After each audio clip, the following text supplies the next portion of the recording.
Great to have you with us. Jesus Christ, I just smacked my mic.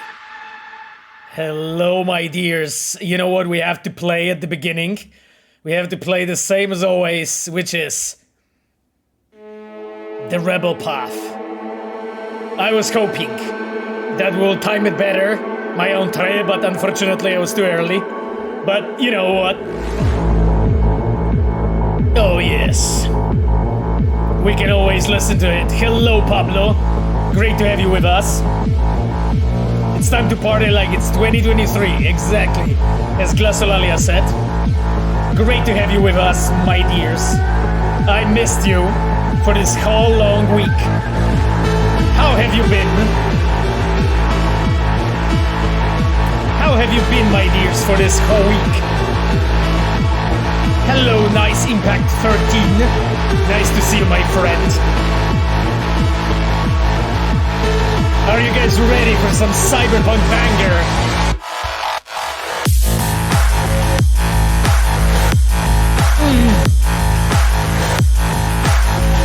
Ready for liftoff?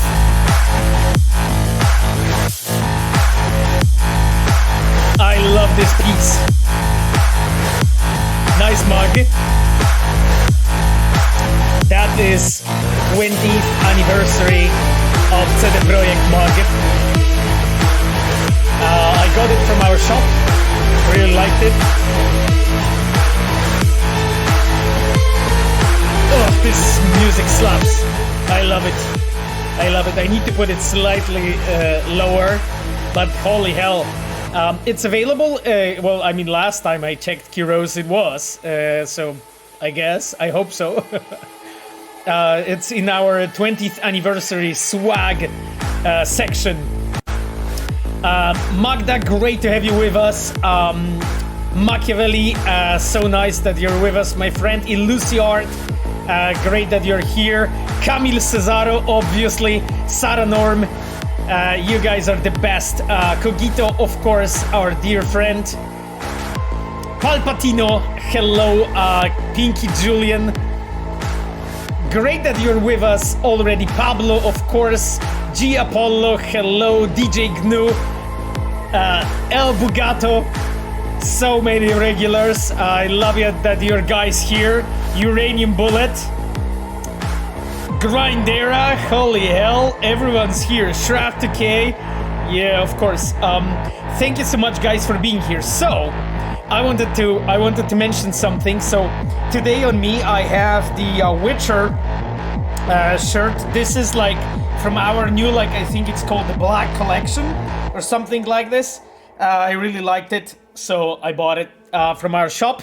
You know, I'm always trying to show you something new or mention something new. The mug is sold out. Oh, holy shit, I'm sorry. Yeah, I mean, it's a cool one, so yeah. Maybe it will come back, you know. You can, I think in our shop, you can like sign up to get a notification when it's back. Kazuliski, thank you so much, my friend, for being with us. Kruszwitz, hello, or Kruszwitz, rather. Nice that you're with us. From what I've seen on Twitter, actually, Kruszwitz is one of the people that will be there on the community meetup. Do I remember it correctly? Yeah, I believe so. Yeah, I will try to be there as well. I'm not like 100% sure what is planned exactly for the community meetup, because that's, of course, you know, not what I'm dealing with daily. This is what our community team is doing, Amelia and, you know, Marcin Momot and their crew. But I talked with Amelia, and most likely I'm going to be there with you Chums. So that will be a huge pleasure to get to meet some of you. Pavel, can we take selfie? Well, I mean, yeah, we will take some pictures when we'll be together, when we'll meet. And now for you, I have the Wushu dolls. Yes, my dears. Joanna Swelke asks when it will be patch 1.2. I think 1.2 was shipped around a year ago. So, Asha, you might be a bit behind. when it comes to our patches. There is already a question about Techland's new RPG. I mean, I do not know much about it, obviously, because you know it's made by another studio. You know, I wish them all the best. You know, like I know some of the people that are actually working on the new Techland's RPG. So you know, I just hope you know they will do well, and I wish them you know all the best with you know, with their future project, you know, or rather, project that they are working on right now. Veyosh12 says, "Hey Pavel, I finished Cyberpunk yesterday. I loved every bit of it.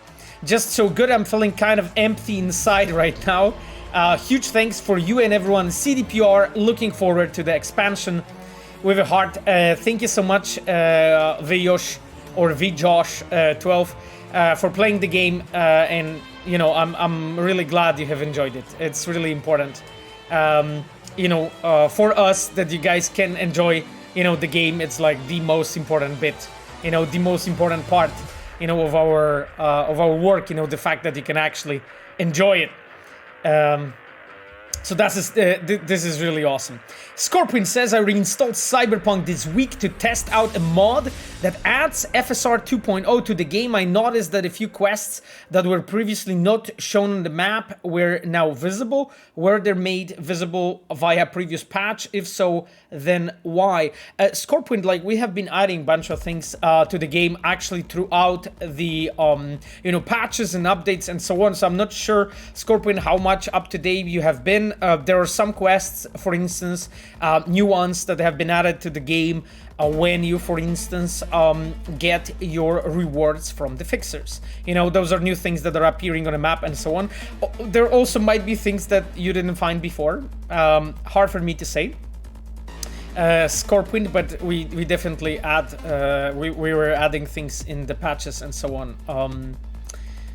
Like, I think even 2 weeks ago I was playing my bullets, so that's my quest about the Melissa Rory, our you know, max stack officer from the trailer from 2013, I think.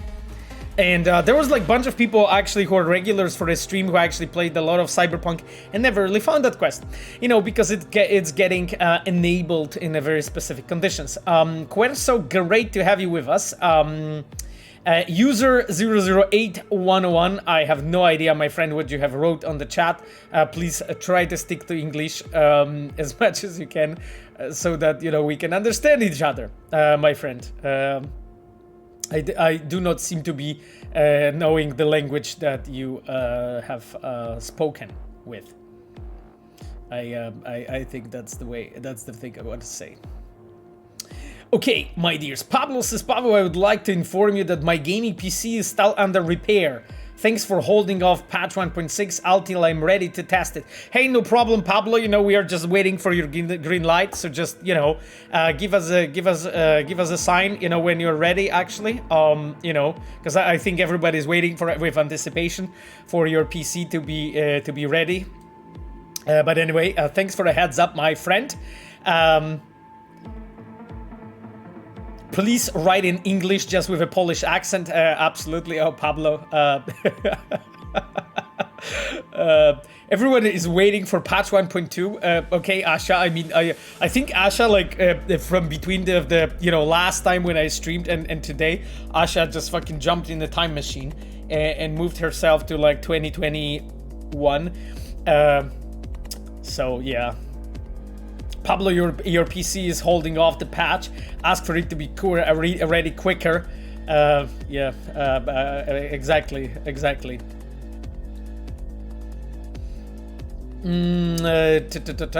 Here's a silly question: is there an Easter egg committee in CDPR? How do you get it approved?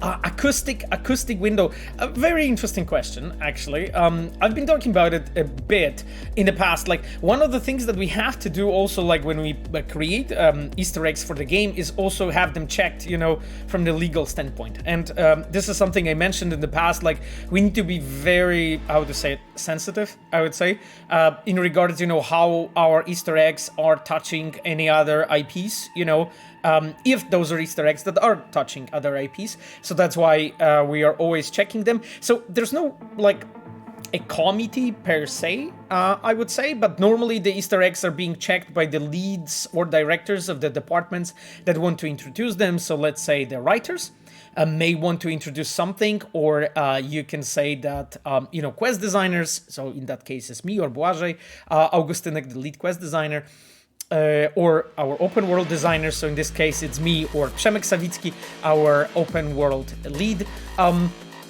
So depends really of the, you know, of which department wants to add the Easter egg, but in most cases those needs to be checked from a legal standpoint if those are fine, you know, I would say. ADV Advo Online wrote 1,200 hours in, and I still found a new open world bit last week. Oh God, my friend. I mean, I keep on finding new stuff all the times. So nice to be here. Sapphire wrote, yes, Sapphire, I'm really glad that you're with us, actually. Sapphire's right now having a dinner with her family, but she is anyway modding, you know, even though, you know, she's occupied, so I'm really thankful that she's with us right now. Londi TV, thank you so much, my friend, for the Prime. I really appreciate it. Sata wrote, never say Batman, if you say so, my friend. I hope, I think it was in a reference of the, the Easter eggs. Anyway, I just wanted to greet our amazing moderators that are here with us right now. Sapphire, as I mentioned, my dear girlfriend, and Cogito. As you know, Cogito is having a bit of a change in his schedule and hasn't been able to be with us like 100%, but I still appreciate that Cogito's with us anyway, you know, as much as he can. So I'm glad. Now, if there will be any Reds that want to show themselves, I will mention their names. There's a bunch of people lurking, but I won't call their names if they don't want to be called off. I would say so. Now, my dears, time for another banger. Let's listen to The Heist.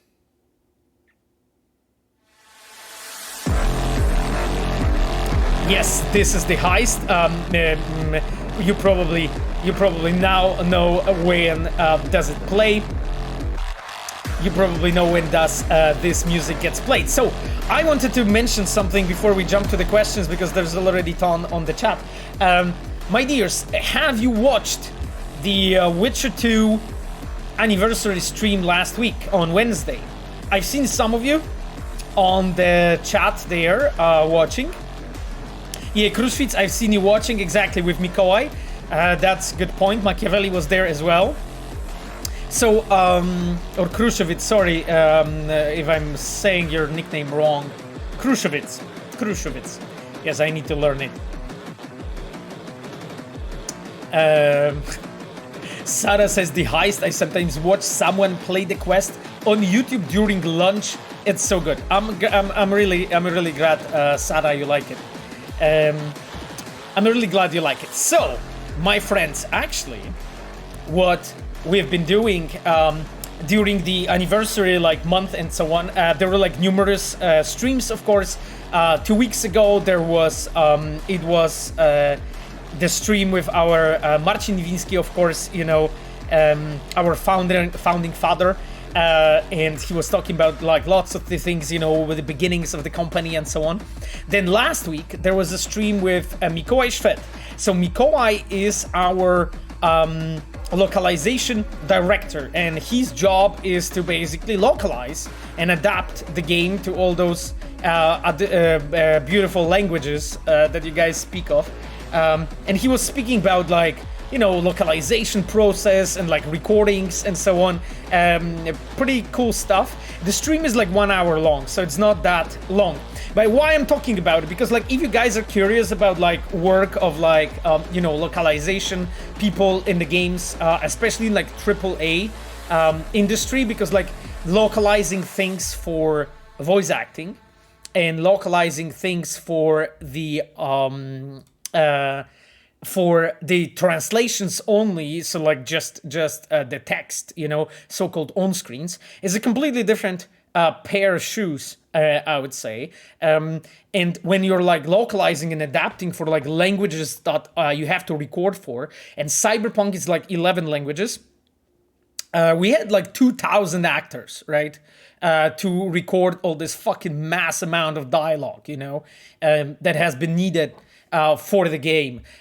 So it's just a massive endeavor. You know, so Miko, I was actually speaking about it a bit more. Now, I wanted to play something else for you, my dears. And you probably will recognize this piece. Yes, just a random garage enjoyers. Yes, those that the regulars probably recognize it.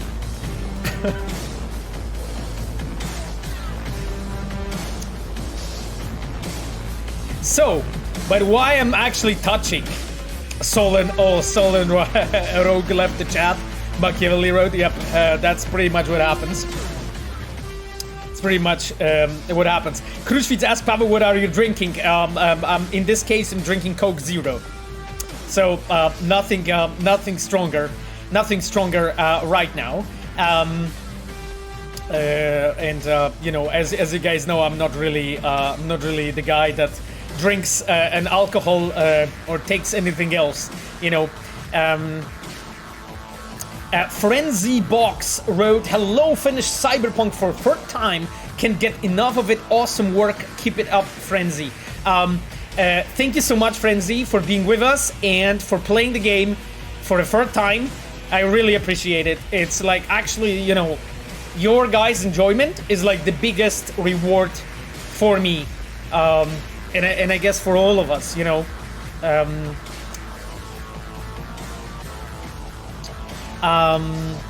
Voice from Games wrote, hey, thank you for the Russian voice acting.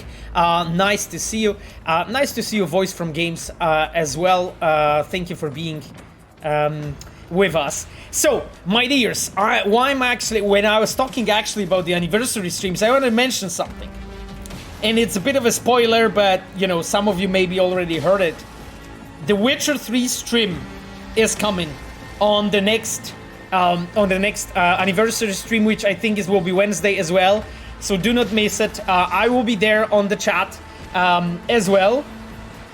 I think there will be a lot of cool stuff, you know, discussed as it was in the case of the you know, Witcher 1 and Witcher 2. I'm not hinting anything, or I'm not announcing anything right now. I'm just saying that it will be cool stream, you know. That's it. That's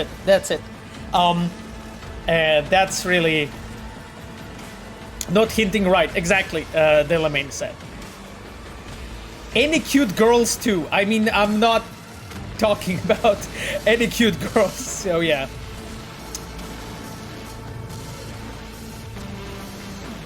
You speak in the front of official information again, Pablo said. Well, I mean, Pablo, there was an official information that there will be a Witcher 3 stream. So, that's it, you know. So I hope that you guys are going to be there and enjoy it, you know. Pablo said, Pavo, stop. What do you mean, Pablo? What do you mean, Pablo? Like, I think we have officially said on the last stream that the Witcher 3 stream is going to be next after Witcher 2. So There's nothing more. There's nothing more that I wanted to mention. I just wanted to say that I hope that you guys are going to be there. Dupt2F asks, next gen edition release announcement poggers. I have no idea what are you talking about, Dupt2F, right now. And again, you know, like the official information will be on official channels. Exactly. Yasha's Welker wrote Witcher 3 patch 1.2.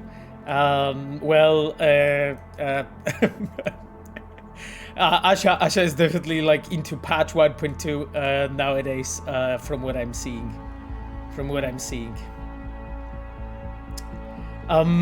Okay then.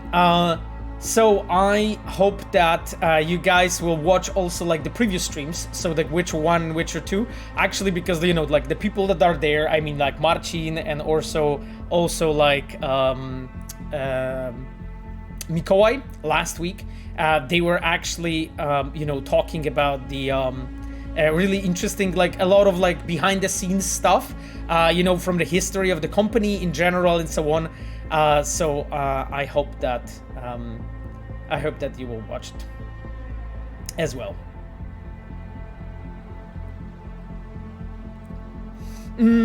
Okay, there is already a lot of questions in the chat right now, my dears. Why Josh? I'm not really sure how to read your name, my friend. Why Josh 12 says, I'd love if you could elaborate a bit on what's like to be quest director on practical level. Sorry if the question is dumb, but I'm genuinely curious. I mean, so what I'm doing in the company, I'm taking care of the 3 departments: quests, open world, and cinematic departments. So those departments have their own leads, and what I'm doing daily is I'm working with those leads and with those departments on the specific content that we are making. And that applies to that applied like in the past for all of the patches and so on. If like any of the patches has been touching the content in any way, I was involved, you know, making sure that the work is being done. I was also like reviewing the content that has been prepared, you know, in the previous patches.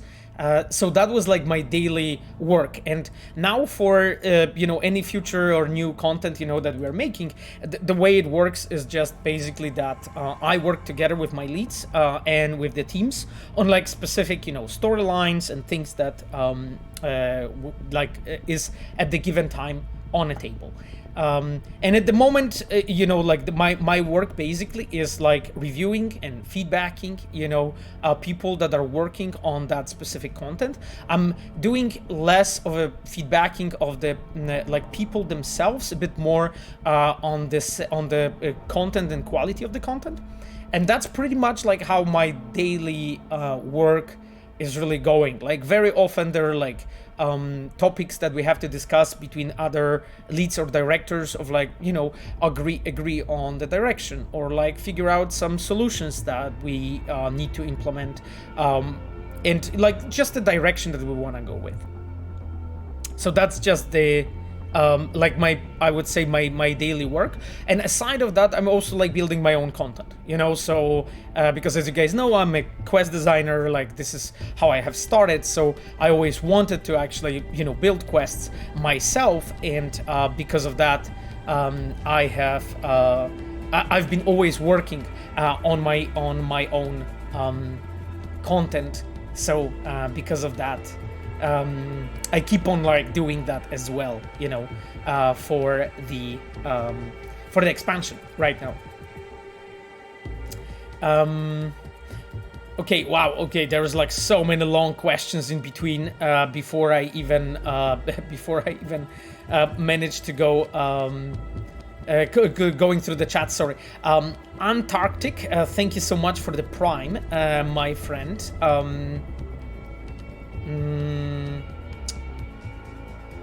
Science fiction person said, I finished Cyberpunk for the third time last night, and while I was watching the credits, I saw that there was someone listed as open world director, but I thought you were directing that team as a quest director. That's correct, science fiction person. That has changed after the release of Cyberpunk.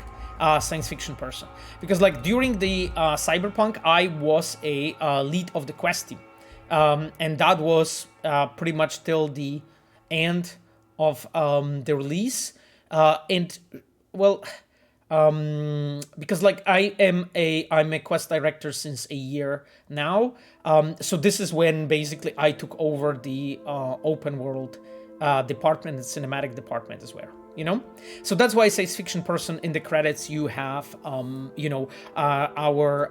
former open world director Bartosz Ochman there in the credits, because rightfully so, he was at the time working with the open world department. So that's the way you normally do that. Drelov says, I missed you at TwitchCon, mate. Well, I mean, you know, my friend, like the as you can imagine, as you can imagine, you know, this streaming and, you know, everything I'm doing here is not really my, I would say, career, you know. It's just something I'm doing totally additionally. My friends, we have right now Stealth Spell on the chat. Stealth Spell, that's Despina, our quest designer. Despina's working on the new Witcher project right now, you know, in our studio. Thank you so much, Despina, for being with us. It's always nice to have you here. Yes, there's actually a lot of regulars here on the chat that, of course, you know, recognize you. Exactly. It feels like visiting, you know, the bunch of friends, you know, when you come here on a stream, because just like so many of you is like so many of you is like regulars and so on. So yeah.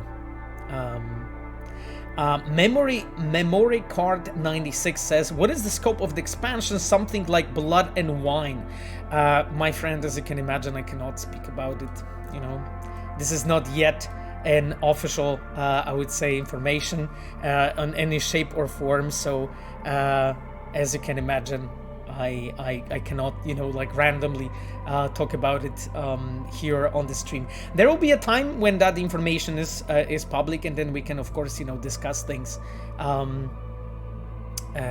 you know, publicly and so on. But that's not the time yet. Antarik said, haha, no worries, it's 4:30 a.m. on Monday and I'm drinking champagne playing Cyberpunk. Nothing else I'd rather do. Okay, Antarik, you just sound, it's a pretty badass way to start your Monday. I'm hoping you're enjoying, you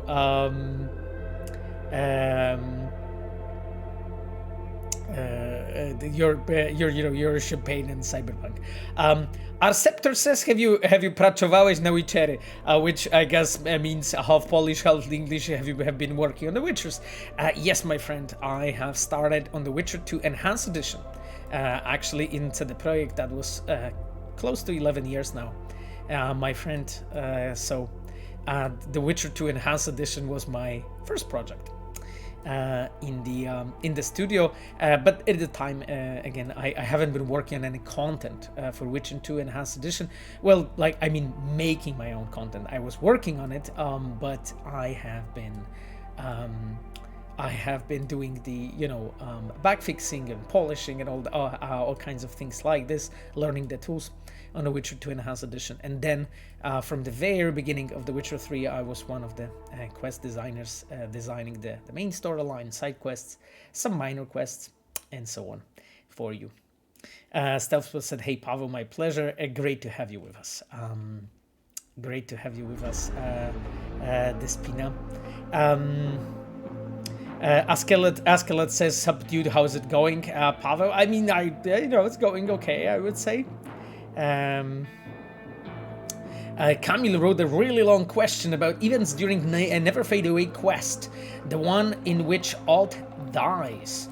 When we start this quest, the date says it's happening 2013. However, when we open the timeline Cyberpunk Wiki, it says Alt was captured by Arasaka and died in 2012. My question is it related with what Alt says, that VCs what Johnny remembered and it does not mean it's true, or is just Cyberpunk Wiki lying and it can be edited by anyone? I mean, so first of all, I cannot,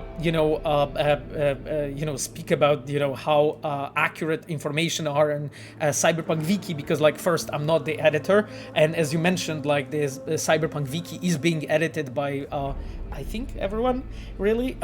So like, information there can be slightly inaccurate, right? I'm not saying that they are inaccurate. I'm saying they can be inaccurate. So I'm not really fully aware, what is exactly in the wiki itself. Now, when it comes to the events itself, I mean, I do not want to speak about it too much when it comes to Johnny's memories. That was something we've been touching long time ago. Here on the streams few times, that I do not really want to explain you the story of the game, and especially the interpretation of the events, just because it's really like up to you, I would say, as players, to decide what's true, what's not, really. And if we have done good enough job, I would say you will know. So that's basically as much as I want to say about that. Drelos asks how the quests are getting reviewed. What are the main requirements for a ghost quest in example Cyberpunk? Oh man, or girl, sorry. I don't want to misgender you. I don't know. I don't exactly know you, but of course, I know you from the chat. So the thing is, I would have to speak for hours really to explain what are the good requirements of the quest, and those requirements are changing in time, because like when we are drafting the quests, I'm requiring slightly something different from the designers, in contrary to when it's let's say late in the project and we're like polishing things up and finishing it up, before shipping, or even past the shipping time when we are actually patching things and so on. So it really depends, my friend. But yes, we do have actually quite, I would say, a lot of requirements, when actually the quest is like, I would say, ready, and so on. And those requirements are on the narrative level, they are also on the artistic level, and they're also on the technical level, things like regarding optimization and so on, just making sure that actually the quest runs well. Pavel needs a tan. Do I need a tan? Okay, maybe I do need a tan. I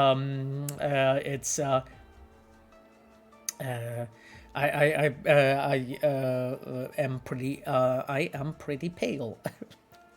Pablo says, upon why Pacifica has been partially excluded area, why is Mr. Hands the only fixer we can't do more than one quest for? Was this planned from the beginning of the game development, or was it changed in the course of various reasons, such as lack of time? Pablo, how much I can talk about it? I definitely can mention that it has been more or less planned.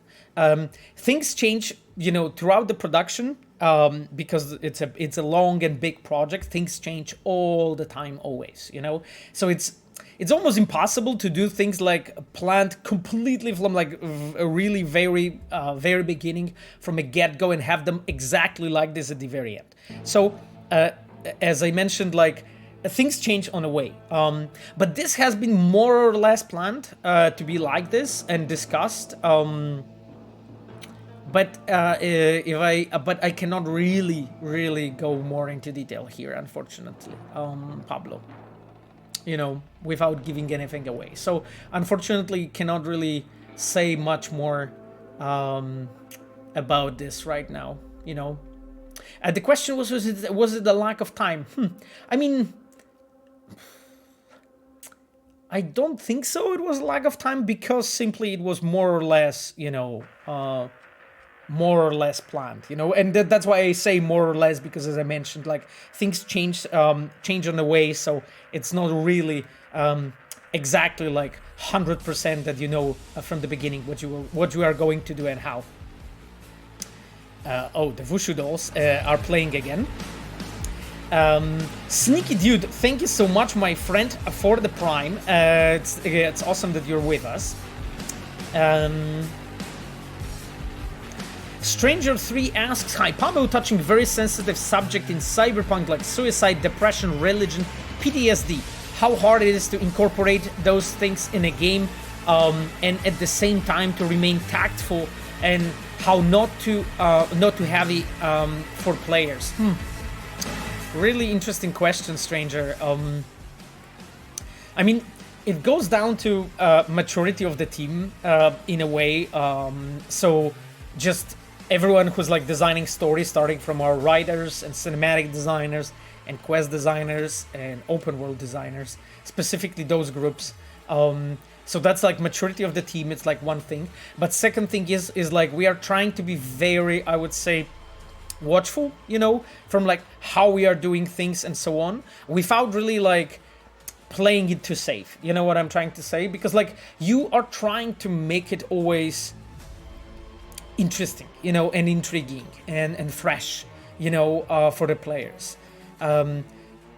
So it's walking a thin line, I would say, very much, when you're really trying to balance very carefully what you're actually including in a game and how you're actually really depicting it. Because I think this is a very iconic element, you know, like some elements that would be fine, let's say, for a movie might not be fine for a game and other way around.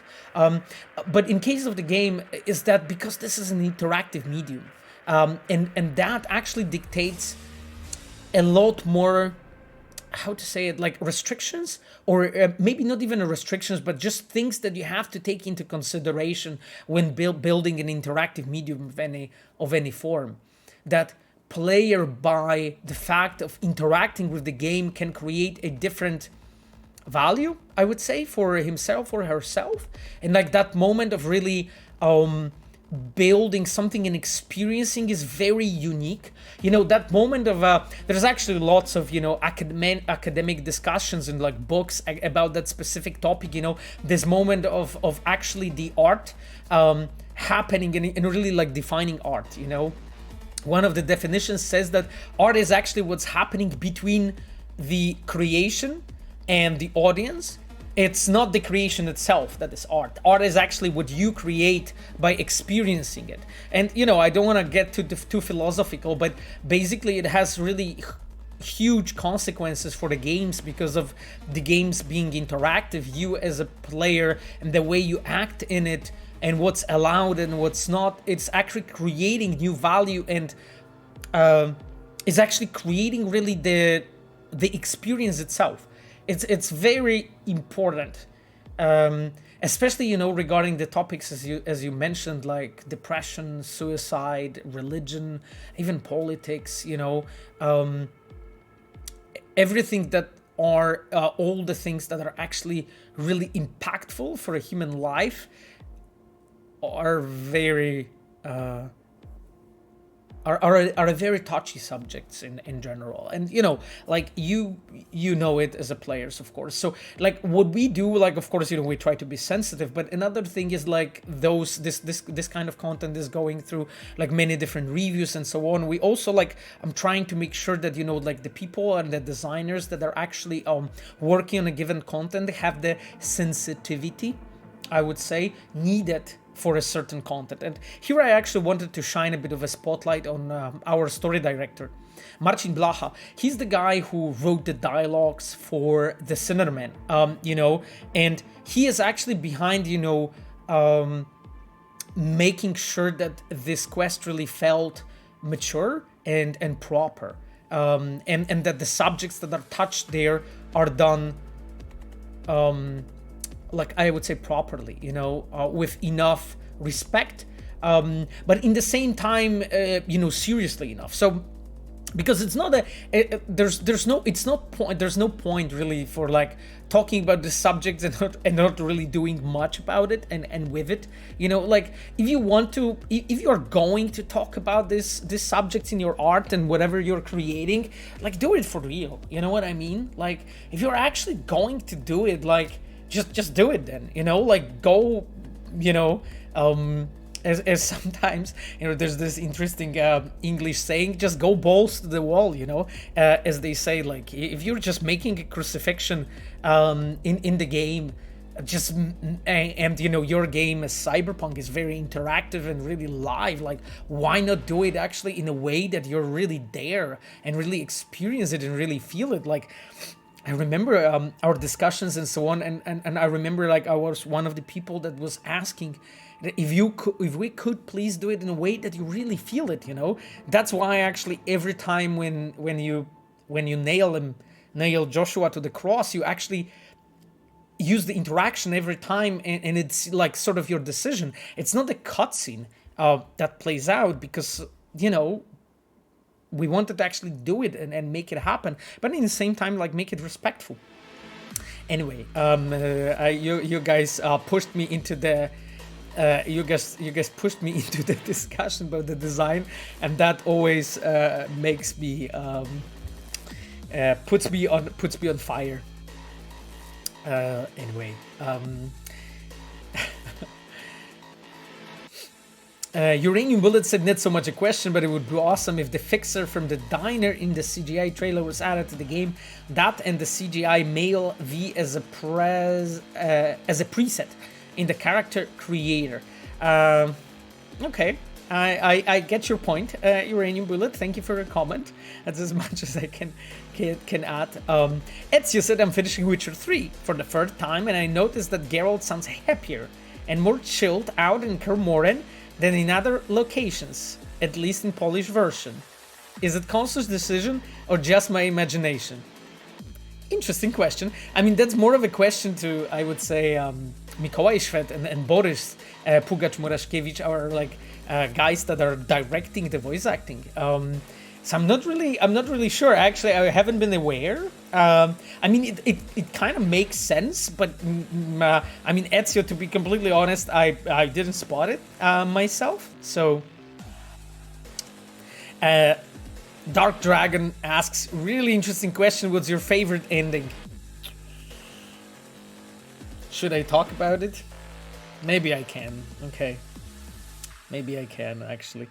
It's like my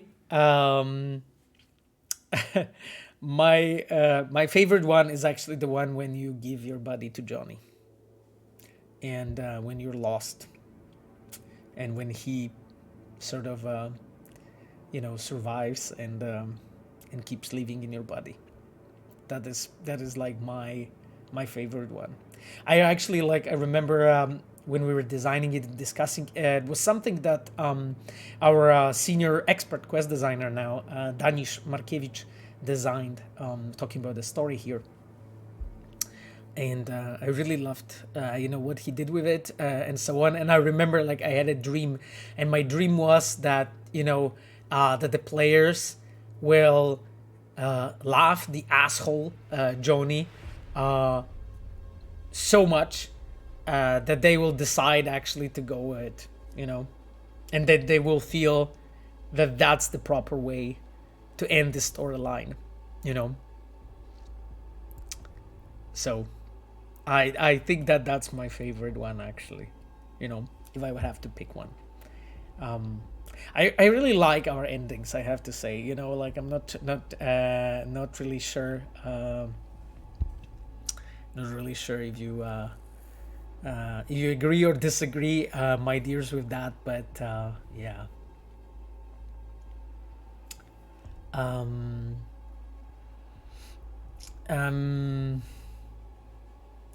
Okay then, I think that we'll be slowly going to playing the game. I will just answer one or two more questions, and of course I will keep on looking at your questions, my friends, but we need to play the game today. We need to keep playing the game. Chaim Frach. Okay, I'm sorry, my friend, if I'm reading your name wrong.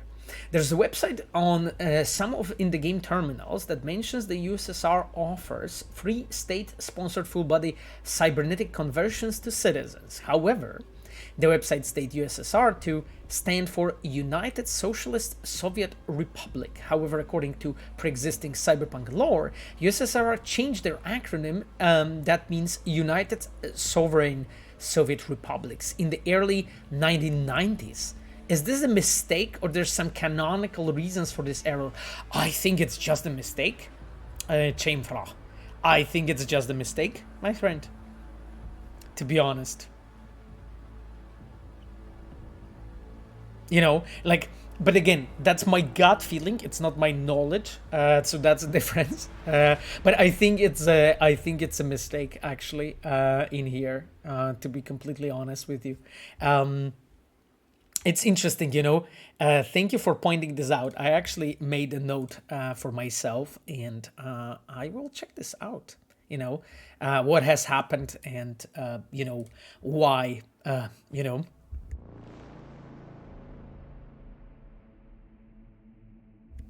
Okay, just made a note for myself, just to be sure.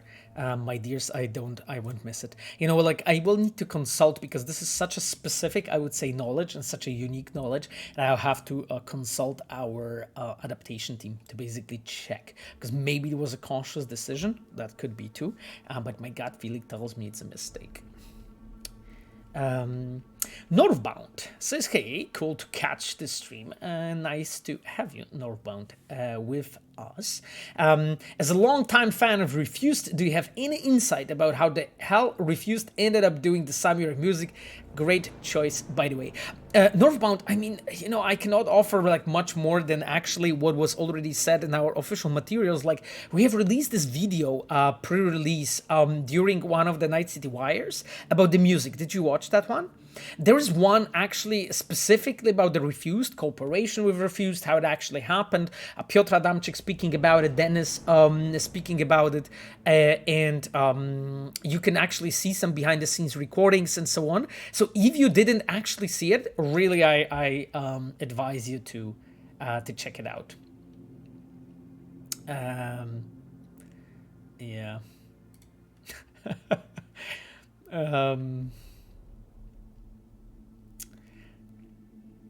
Pablo wrote, oh, you're right. Pablo says that I answered his question exactly at the time when his son chosen to pee on the carpet.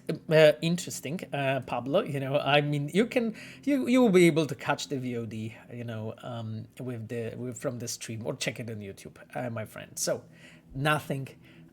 You didn't miss nothing big, you know. But yes, I did answer your question actually.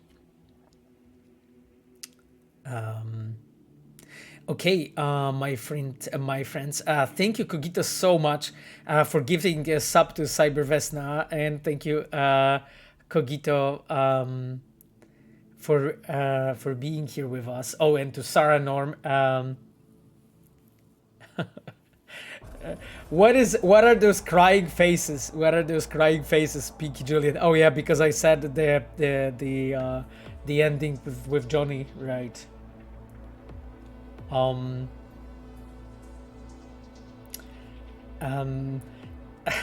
Kogito gifted the sub to Machiavelli. Kogito, you're the best. You are absolute, and the Krushevitz, you're absolute best. Seriously. Machiavelli asked this question last week but didn't get an answer. I wonder why Wakaka and Padre don't say anything to V when he butchered their gang all over the city. I mean, first of all, Machiavelli, like, we never really envisioned fixers as the fixers that have their own gangs, you know? So that's, like, I think the important distinction to make. Like, it's not that the Padre is, like, owning the gang. The same goes for Wakako, right? It's like they are still fixers. They are operating in a certain areas in the city. They are, of course, you know, cooperating with the gangs, but it's not their gangs. It's not like they are like leaders of these gangs. So that's, like, I think the important distinction here, because they are fixers. They do work with everyone. In a way, I do not think that they could be able to play their role in Cyberpunk, like lore's ecosystem, while being the leaders of the gangs themselves. So that's one thing. Second thing is why they don't say anything about V butchering the gangs all over the city. I mean, that's a separate. That's a separate conversation, Machiavelli, and I guess the question here is, should there be more reactiveness from the fixers to V's actions just in open world in general? And, like, my opinion is yes, there actually should be. more reactiveness there, you know. So they should actually react, you know, to how you're doing and you know how you're actually, what is like, in a way, what are your relations, I would say, to those groups and so on. So that is something I definitely agree on. Francis Ghost said, "Wow, Francis, I'm not sure what you mean by wow, but I'm really glad that you're." Francis says, "But my Chumbai when a patch for Cyberpunk, where's patch?" I mean, my friend, I cannot talk about it officially here, you know, on the chat. Like, when the patch will be there, or anything else, you know, will be happening, we'll be talking via official channels, my friend. You know, I can discuss things past the official information, you know, has been released and so on. So, I'm sorry, I mean, I'm, you know, under NDA, as you can imagine. So, you know, I just cannot randomly speak about it. Distorted Unit, great to have you with us, my friend. Asks, will we get Fidelity FX Super Resolution 2.0 in Cyberpunk? That question has been asked many times already, and as I mentioned, no comment about future content. I'm sorry. Hopefully, you know, when the official informations will be there, then I will be able to discuss some things with you, but not right now, you know. CQB02RMSE8RI. That's a very interesting nickname, my friend. Says, in Witcher 3, what was the reason for changing Ragnar into Hjalmar? Was Ragnar into also Krach's son, and did he and Hjalmar ever exist in the same version? I think like a long time ago, at the very beginnings of the Witcher 3 storyline, I remember us discussing it, but I don't remember what was the reasoning of having Hjalmar instead of Ragnar. I remember that there were some, there was like, it was conflicting with some piece of lore, but my friend, that was in 2012. When we were having these conversations, I just simply don't remember at this point. But I remember definitely us discussing this very thoroughly, and there were reasons in the lore while this was conflicting, and we just couldn't do it. We just couldn't do it. But holy hell, what was exactly the reason, my friend? I'm sorry, but V Josh asks innocent question: when there'll be expansion of Cyberpunk be good for our hearts too? Well, I mean, I don't know. I don't know. No comment about the future content, my friends. What size is your chain? It's very small. It's very tiny chain. It's very tiny chain. You know, it's just. So yes, it's just like, you know, a very Machiavelli asks, is Faraday and Mr. Hands the same person? Oh, God. I don't remember, like, I think Faraday was like some code name for like one of the fixers or something. I don't remember Machiavelli, honestly. Like maybe one of our open world designers would know, but honestly, I have no idea. Metrix77, great to have you with us on the chat. Hello from UK, I love Cyberpunk and have been using a bunch of mods just for quality of life purposes, okay. But the game itself feels super stable now more than ever, so the hard work and determination pays off. I did, however, find a replicable OB area, out of bounds area, and wonder how I can report this officially. Metrics, my friend, the same way as always, which is like just search in Google Cyberpunk 2077 customer support, and you will land in our official customer support page with a form how to report things like this, and just please let us know about this, and it will get to us as devs, you know, so that we can take care of things like this. Sasko voice DLC when? I mean, exited next level asks. Well, I mean, I'm not sure if we're ready for it. Distorted Unit says, okay, thanks for answering the question you can answer. Okay, no problem.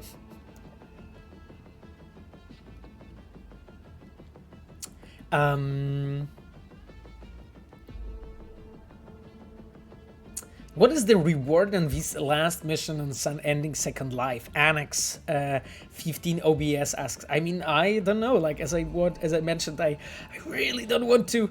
I really don't want to talk to you guys about the story of the game. So I don't know what you think. Laugh chain from Sapphire? No, actually, it wasn't like a laugh chain from Sapphire. You know when I got it? I got it when I was 7 years old. From the first communion. Seriously. That's for real, my friends.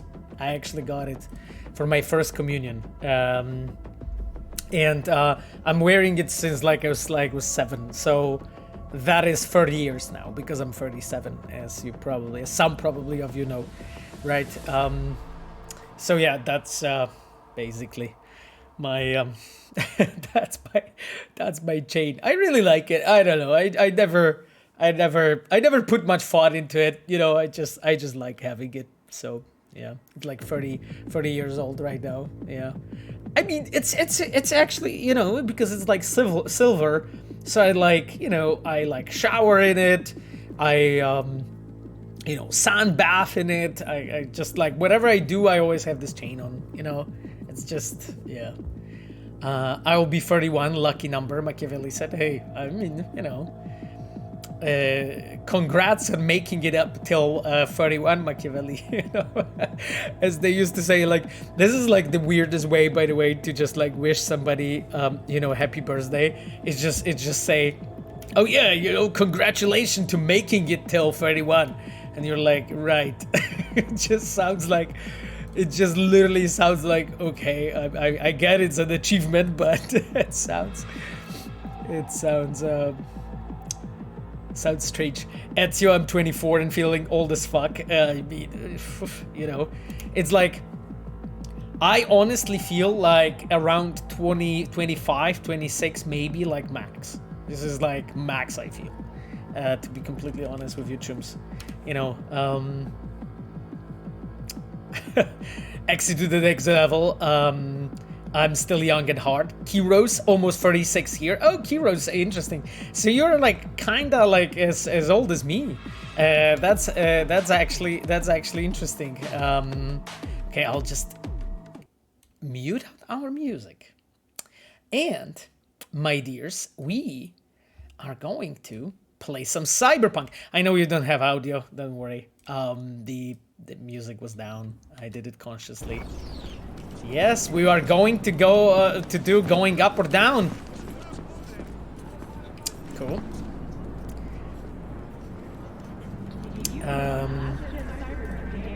So there's a question. Hi Pablo, can I ask you, is there any news about 60 FPS Xbox Series S?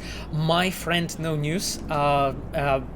One thing that I can mention, or I can say, is that we know that you guys want it. Or that you guys keep on asking about it.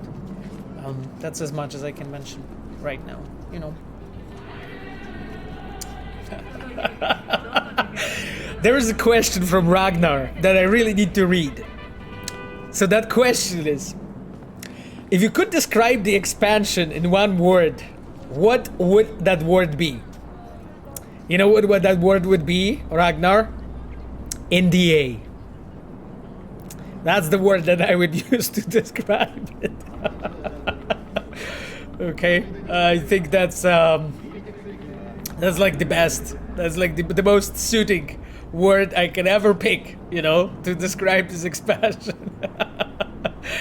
That's exactly, yes. Veritron wrote, my life is a true NDA. Oh. Frenzy Goes ask, adding 60 FPS Xbox Series S still in the works. My friend, I literally answered that question half a minute ago.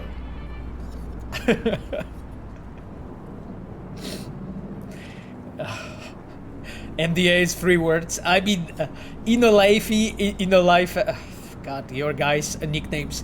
Inolafire. Those are details. Those are details, my friend. Those are details. Exactly. As Despina said, NDA, no, don't ask. Yeah. Lucky Gorilla, in more words, I'd like to keep my job. Exactly. Do you guys remember I told you, would you like me to like, you know, go on stream next week and be like, recently fired quest director plays Cyberpunk. You know, that will be the title of the stream, you know? Michael subbed with a Prime. Thank you so much, my friend. And asks, some infos on Witcher 3 Next Gen. My friend, I am not speaking about anything before it's officially announced via official channels, my friend, okay? I can tell you that this update is very dear to us. It's very dear to us. Science fiction person says, is Boris satisfied with romance and Cyberpunk? Because I know he wasn't with Witcher 3. I mean, honestly, science fiction person, I never asked Boris that question. So maybe you have to, you know, like, we need to, you need to come over to the community meetup and in our studio, and then we need to get Boris there, and then you can ask, you know, that's basically what we need to do. I have no idea. Ziri Vibes says next Witcher update or Cyberpunk. I mean, no matter what update, I'm not speaking about it because like one word that describes my existence is called NDA. Invite Boris as a stream guest. Oh, Machiavelli, I would fucking love to. Like, Boris is such an amazing dude. Like, seriously. Such an amazing guy. Family friendly NDA, yes, Matt.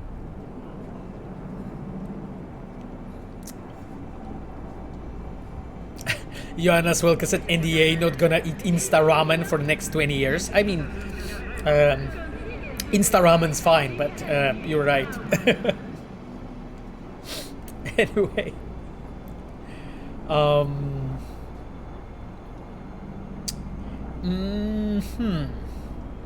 Skyline asks, was it intentional to make some main characters like Panam, V, Judy, or Weaver with the age about 27-30, considering their story-lines?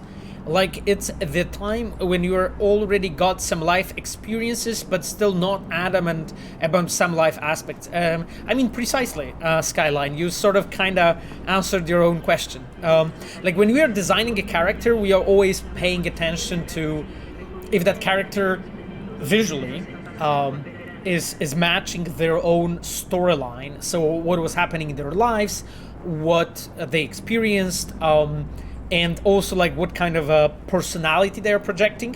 And we're paying a lot of attention to that detail. So like choice like age, that is something that is like wildly discussed usually, and like as we iterate, you know, the game, often, you know, we end up having like characters looking a bit younger, a bit older than they actually are in the story.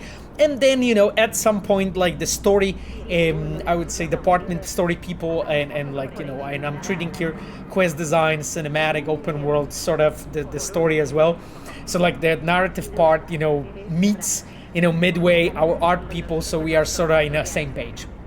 That's basically how it works.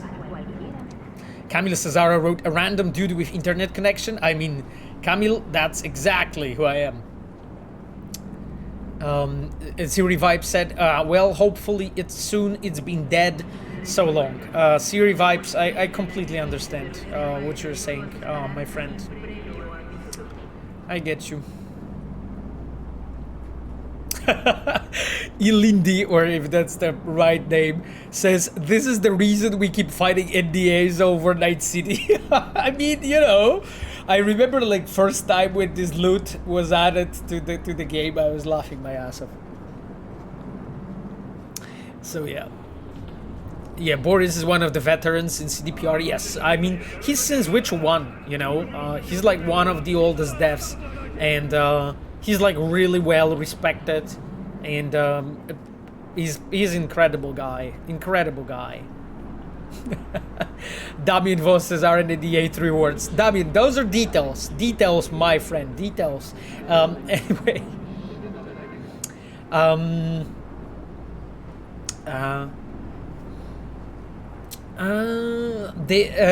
Steezy Man says, why are there some characters walking around the city with actual names but don't show up anywhere in the story or side quests? I mean, the Steezy Man, it's basically like, I think you're talking about the system of that actually gives them the names and surnames. So let's say this guy, right? If I scan him, you know, I find out that this is Cash McDonald, right? By the way, a very fucking interesting name. Cash McDonald. Hello, Cash. Pretty famous person. Cash McDonald. Okay. Cool. You know. Cash McDonald. Anyway, the reason for that is just basically to give a more depth to the citizens that are just in a way a background characters, but also for you as a player to not really know which of those characters will actually show up in the storyline further, you know, in the game, and which are not going to show up. So that's kind of the intention, you know, just making you feel that the world is inhabited by more of a real people. And again, this is just one of many tools, you know. This how to say it, trick is not something that will make you as a player really believe in it, but this is just one of the tools, you know, one of many tools. JXbox says, is his father old? Lol. Yeah, exactly. Thick Soldier says, where's Panam? Well, I mean, Panam is a bit unique character, I would say. So I don't think she will be wandering around as a random character. The Prophet Song is an interesting quest. Oh, I'm glad you liked it, Raf SD. Especially where Gary go, dream on to aliens, Mr. Blue Eyes. What are you can talk about this? I mean, I'm just thinking, like, if I actually have anything really to say here, my friend. I think I would appreciate if your question would be maybe a bit more precise, so that I can actually really answer. Like, I guess your question's so open, so I can add anything really. But there's not much to add, to be honest, outside of explaining the story, which I really don't want to do, because the story is for you to discover. Yeah, exactly. Panam like deserts. Yeah, well said. Well said. Giapolo said, I'm Gary, lol. Okay. Can you type or paste a really long question? Oh God. Question from Reddit user Conray Ray. Modified by me about Juby's role in the star ending. Why Juby, as romanceable option for female V, does not help V to break into Arasaka Tower? I mean, I think it's kind of obvious, but we'll read forward the question. Most of Aldecado's Mitch names them just some ragtag cowboys that raid convoys. Do not seem to be professionals. Meanwhile, Judy is techie and already proven herself in a disaster piece quest.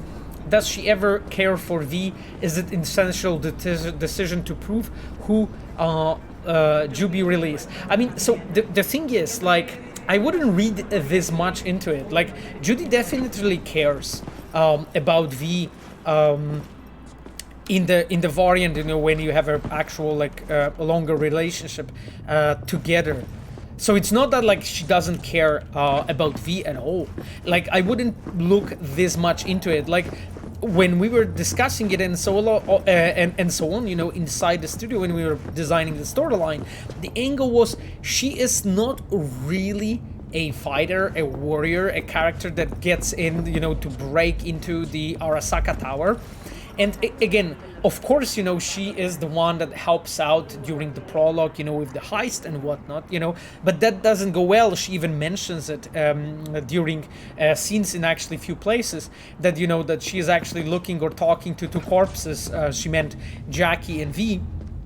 And she definitely didn't like that job. And also, like, what happens after to Evelyn, you can definitely understand that for her it would be weird to do it again after all of those things that backfired again, you know?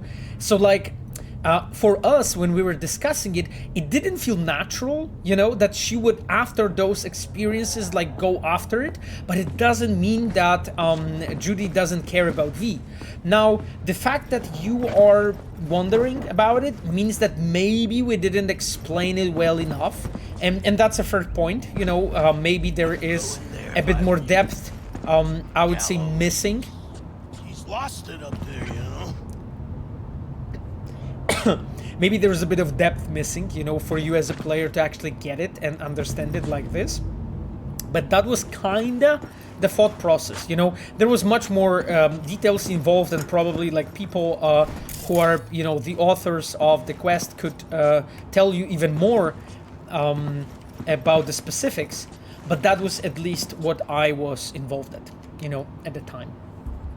Illusiard wrote hashtag Team Nibbles. Yeah, we saw it. By the way, Illusiard, congratulations for you know, for the for our main to the Projekt Red account sharing your art. It was such a cool thing, you know, that they decided to do it, you know, and like retweeted your picture with Nibbles in the in Cyberpunk jacket with the cake. I loved it. It was very cool.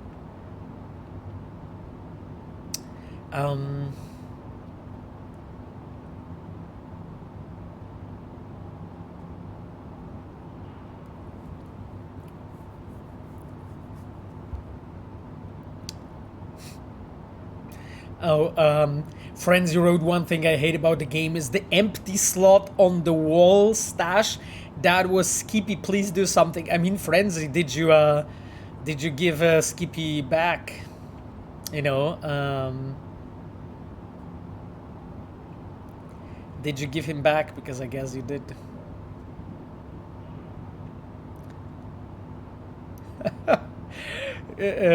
Can we sometime play the storylines in third-person Division Storm asks? I mean, my friend, I'm not really sure how that would happen, but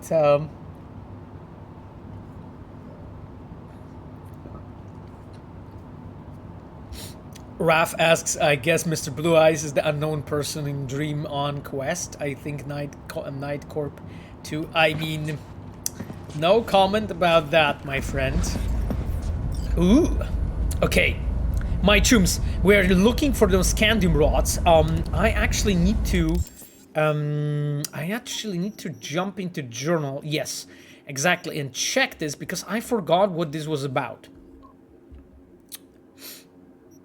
Okay, so this is from Padre.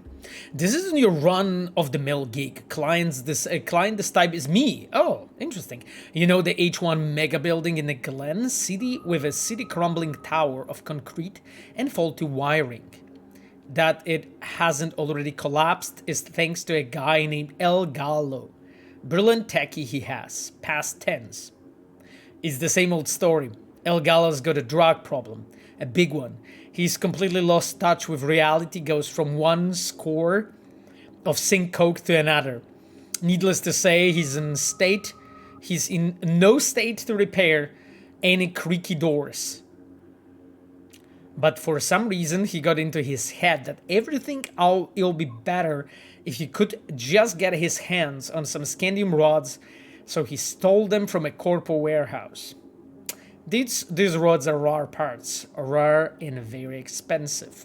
I wouldn't want to see them go to waste. Go to H1, access code already taken care of, and get them from Gallo before that junkie pounds them. I don't care how you do it, so long as it gets done. Okay, interesting. My chums, okay, let's look at it. Let's look what's happening. Hope it's all well in the beautiful Poland, Michala wrote. It is pretty beautiful.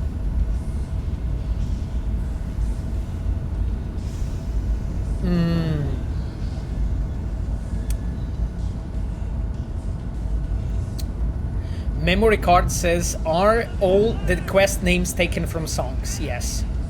Was that a specific choice from the beginning, or you just didn't know how to name them? I mean, of course it was a specific choice from the beginning. Like, it wouldn't happen randomly for like hundreds of quests, you know, to be named randomly like this. Of course, you know, that was intentional, that was the plan. We really wanted to do it like this. Those are the songs named in a way that they are actually really that they're actually fitting Johnny's taste, because as you probably know, or maybe you realized, actually our journal in the game is written by Johnny in the quests, and so that's the proper way in the quests. So we were looking actually for the songs that could theoretically be the songs that Johnny would like. El Gallo Matun. The heck? Should I kill him? Or can I talk to him? Probably I want to kill him. Cybervesna. We have information that Hanako plays Chopin Romantic and Debussy Impressionist, which are interesting narration choices that can say a lot about her. You are so clever. She uses piano to express herself emotionally, therefore a dreamy song played along cold-looking corporate at Fukuoka. She used piano also to kill time while waiting for V, not interrupted. She'll play all 15 minutes, which isn't something not passionate person would do. I wanted to ask what other choices of composers were on the table. I don't think we had other ideas, to be honest. Like that was, I'm not sure who chose it. Like I think it was Eero Varendi, who is the author of the quest, together with our composers, that they were basically syncing together, and they were like, okay, let's go this direction. And I think that was the idea. I don't think we had other ideas. Like that was basically something that actually really was fitting, and we picked it, you know. Lockfire wrote excellent question, and yes, there is 2 authors mentioned in the quest files. Oh yeah, Lockfire, okay. Vanilla Ava said the Pyramid Song quest was genius, and I can thank CDPR and Judy's tattoos for introducing me to the Radiohead.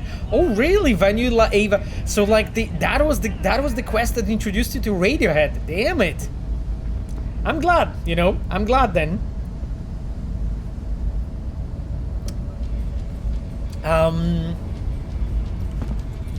Okay, I want to read the question from Revolver Ocelota, because like there was already a few streams, I believe, since like I have not answered any questions from Revolver, and I have to admit I quite missed it. Revolver also always asks amazing questions. Revolver, could you tell me what is your approach to killing characters in the game? I'm asking about it because in the case of Stranger Things and The Boys, many fans complain about the small number of deaths of the main characters. I can kinda agree with that. I don't understand why people care so much about seeing a lot of deaths, because I imagine a TV show where I worry about the characters and their fates, even though they're relatively safe. For me, the most important thing is that their story arcs are good. I mean, I completely agree with you, Revolver, that the story arcs are the most important. And like, I think like there's nothing worse, you know, than the death that feels like bullshit, you know, that hasn't been like properly prepared on the story side, you know, to die. And I actually quite like, you know, killing the characters, especially the characters that players care about.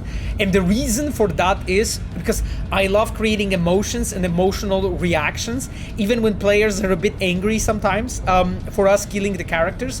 Why is the reason?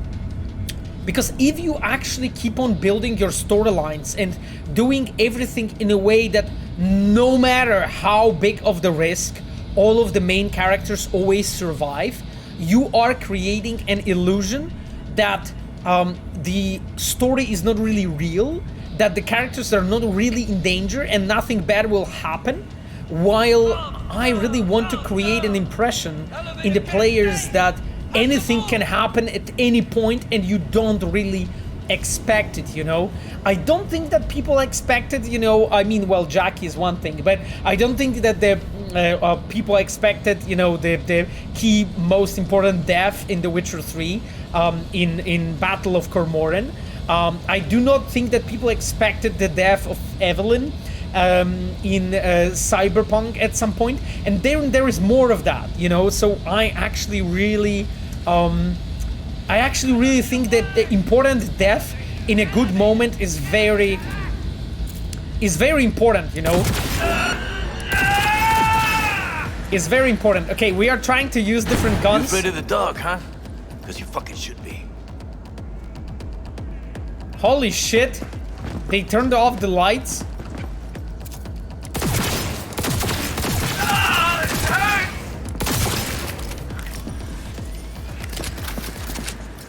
Oh. I neutralized him. That's okay. That's okay.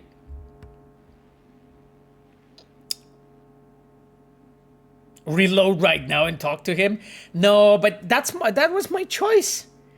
What? How did he die? I mean, I killed him. Like, I shot him like 6 times. So, Pavel, why did you kill him? Elevator's still broken. 2nd fucking week in a row. Either you fix it or you're gonna back to pounding the pavement. Understood? I'm sure others will happily take your job and don't have a drag problem.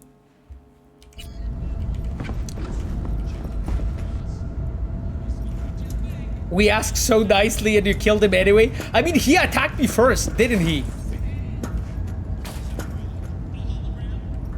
Evil run confirmed.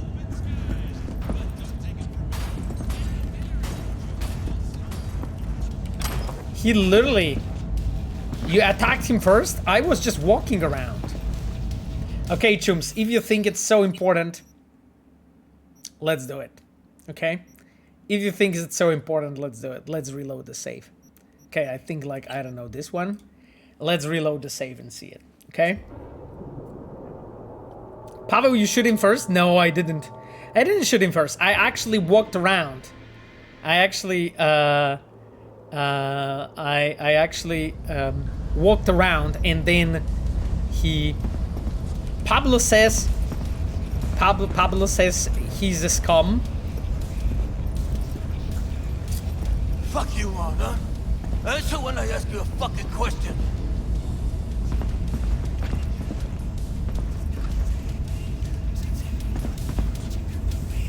Calm down. Let's just talk. Oh, I'm calm. I'm real fucking calm. Way fucking calmer than you are. Okay. You're hiding something. I know it. What are you not telling me, huh? Fucking rip it out of you. I'll fucking gut you!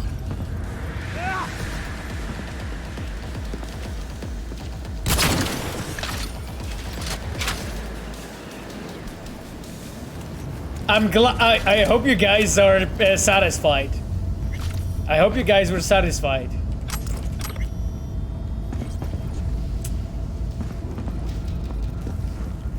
Yes, are you satisfied? Well, that didn't work. I mean, you know, I am a guy, you know, like, again, before he attacked me on his own, right? Then I wanted to talk to him and calm him down, and he literally said that I'm hiding something, and then he attacked me. This is like, he's literally doing everything to get killed.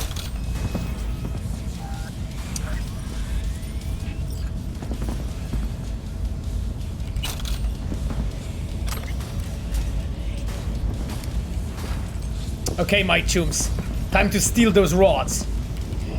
But I've heard actually from you, chums, before that you really like this gig.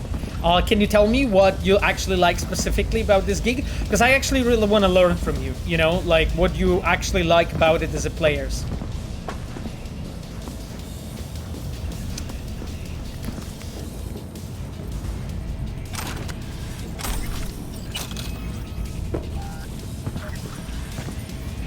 I didn't know you can talk to him, Pablo said. Yeah, I mean, exactly. It's just like, in this game, there's many things that you don't know until you, like, play it multiple times, you know? It's basically how it works.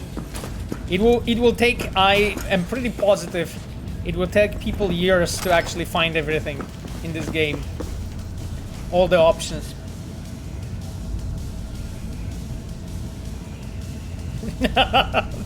Glassolalia said, I like the fact that Geek has many outcomes, one of which we didn't see because you killed him. Glassolalia, but you will see one of the outcomes, right? We cannot have all the outcomes in the same time. Like classic, you know, you want to eat the cake and have the cake. That's not how the real life works, right? It's not how it works. I'm sorry. It's not how it works. I like you have an option to resolve it peacefully if you are carefully investigating. Yeah, that's cool. Is there a big hidden secret that someone haven't found yet? Which is one that you like? Oh, in Seville? Oh, there's multiple ones. There's multiple actually in Seville that people didn't find.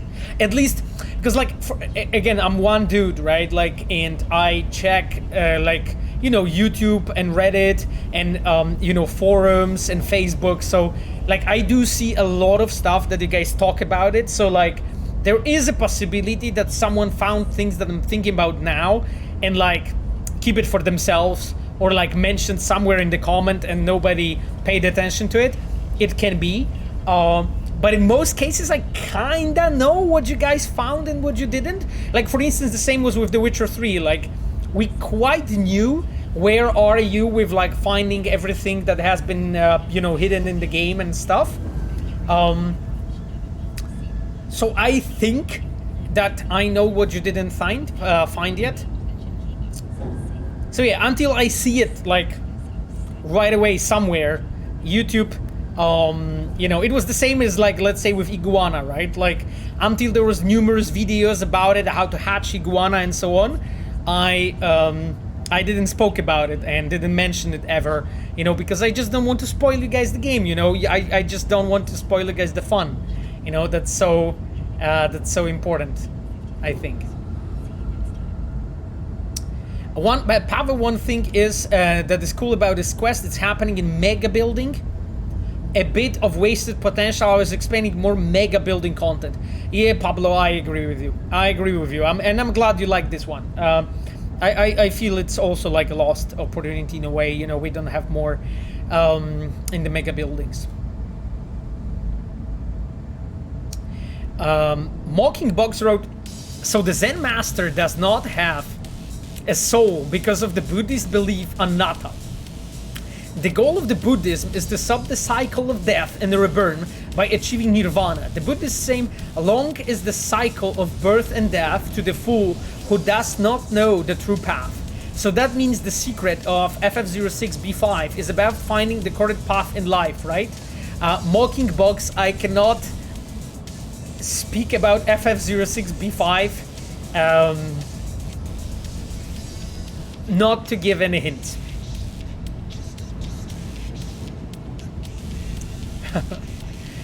Stealth Spell wrote, stepping aside for a second to eat. See you later. No problem. Stealth Spell, thank you so much for being with us. It's always a pleasure. Machiavelli said, imagine having a long quest line like Judge Dredd movie. Yeah, for instance, yeah. What is FF06B5? Sarah Norm asks. I don't know.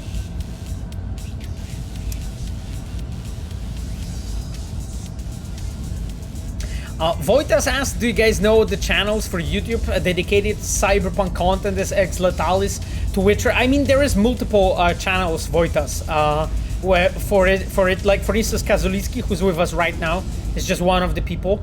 That Kazulitsky actually is a person that actually uncovered or recorded videos after it was uncovered about many secrets, you know, for cyberpunk.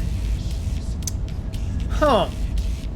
Conditions for usage: safe elevator maintenance, hoisting, emergency, forbidden tampering, elevator operator obligations.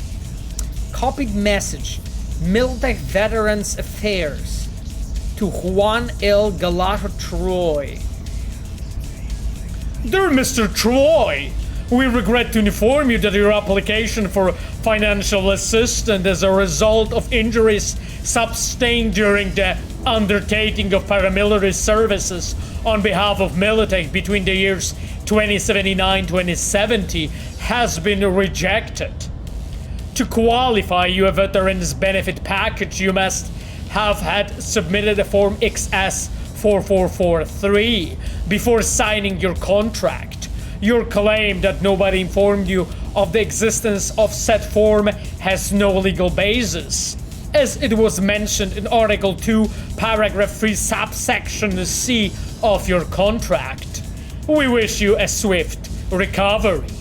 Mika Lugar, Veteran Affairs, Military.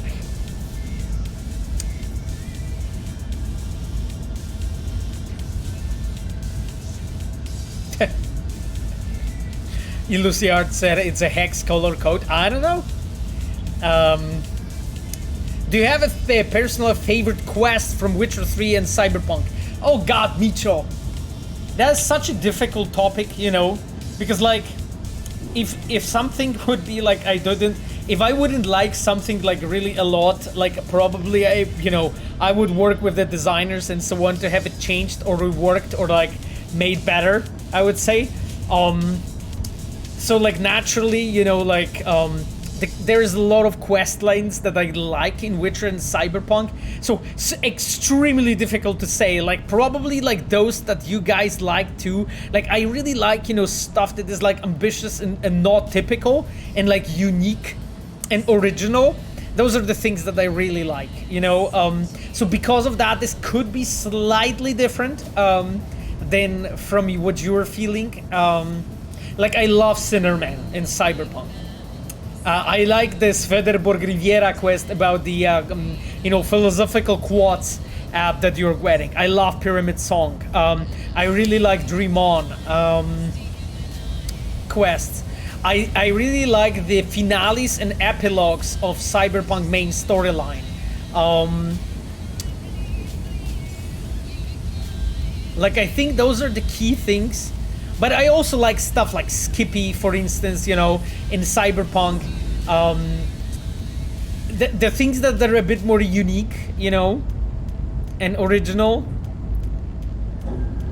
And yeah, from The Witcher 3. From Witcher 3, I think, I would say I really like Carnal Sins. I really like the...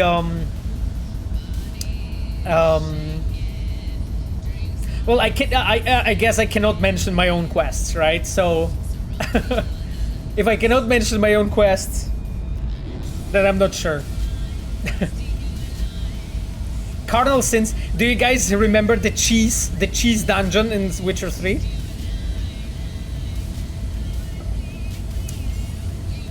Do you guys remember the cheese dungeon? Kel Drotting wrote, oh, I turned in just in time for the voice acting. Oh, thank you, my friend. There's always a lot of Colorin wrote, good old Elemental. Yeah, exactly. I love the cheese dungeon was so funny. Actually, I love that one.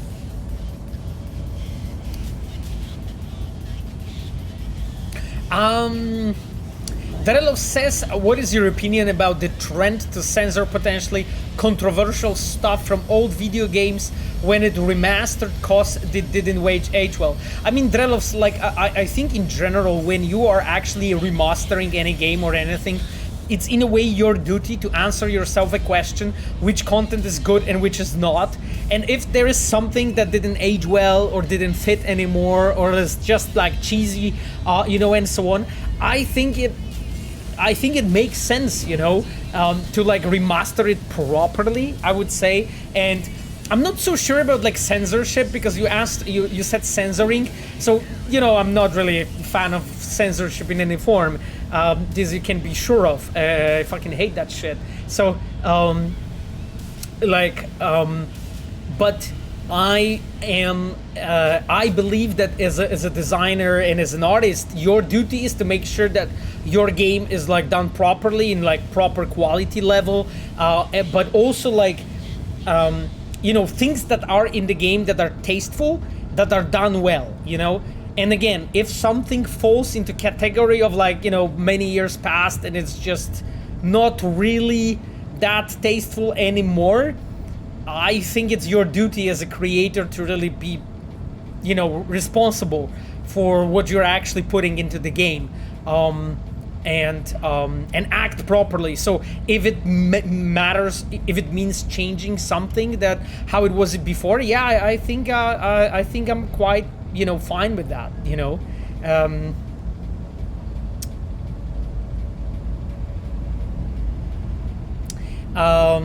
Gorasu wrote, thank you Gorasu for being with us. So Gorasu wrote, Cyberpunk 2020 was a game that I never believed to be honored in good video game. Hats off, Cyberpunk is chrome cool chumba.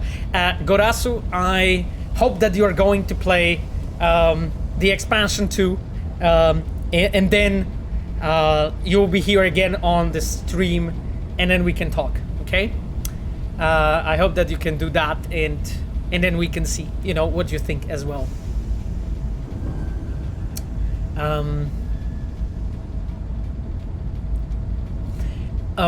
Loading screens are slowly becoming a thing of the past thanks to SSDs, but do you remember any great loading screens in video games? Actually, Revolver, it's a great question, you know. I remember one video loading screen that it was like a mini game that you could play. I think it was one of the Ubisoft games. Jesus, I forgot. It was pretty interesting concept. Like, I like the loading screens where they are done in a way that it actually fits into the game and makes me feel that I experience an art. And this is a thing that we did, or we tried to do with our loading screens for the game, and I believe they are done in a very tasteful manner. Also, like, because they're like kind of like movies, like they are like cutscenes, you know, because you have custom voiceover, you know, custom voice acting there, with Johnny actually speaking at the end often, which is something that actually a lot of people miss completely, that he's even there. And that the loading screens are changing depending of the, you know, the time and so on. So we really like paid attention. We tried to make those loading screens also nice, you know, for you. Like that's always the way. Like, I love when loading screen is actually offering value. You know what I mean? That is not just me waiting for the progress bar to progress, but it's also just something that I really can. As a player, like, experience and just be part of the whole thing, you know. Kali Dehumanization wrote, will there be a Johnny Silverhand bike like an old school American chopper? Kali asks, I mean, my friend, I cannot talk about any future content, my friend, as you can imagine. So I'm sorry, it's just like I'm bound to my NDA as a dev, you know.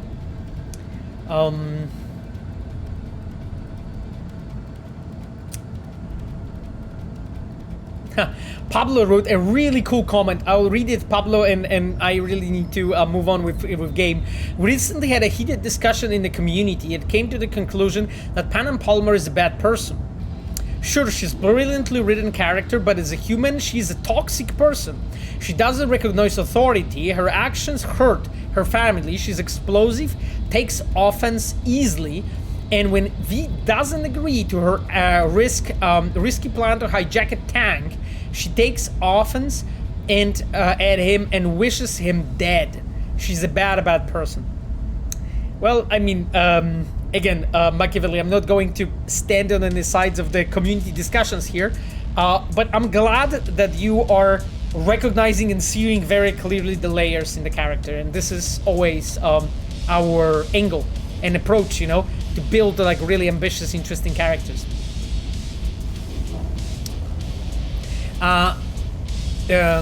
Ukazetsky 138 asks, hello, I want to become a quest designer, so I want to ask you, can you give me any tips, please?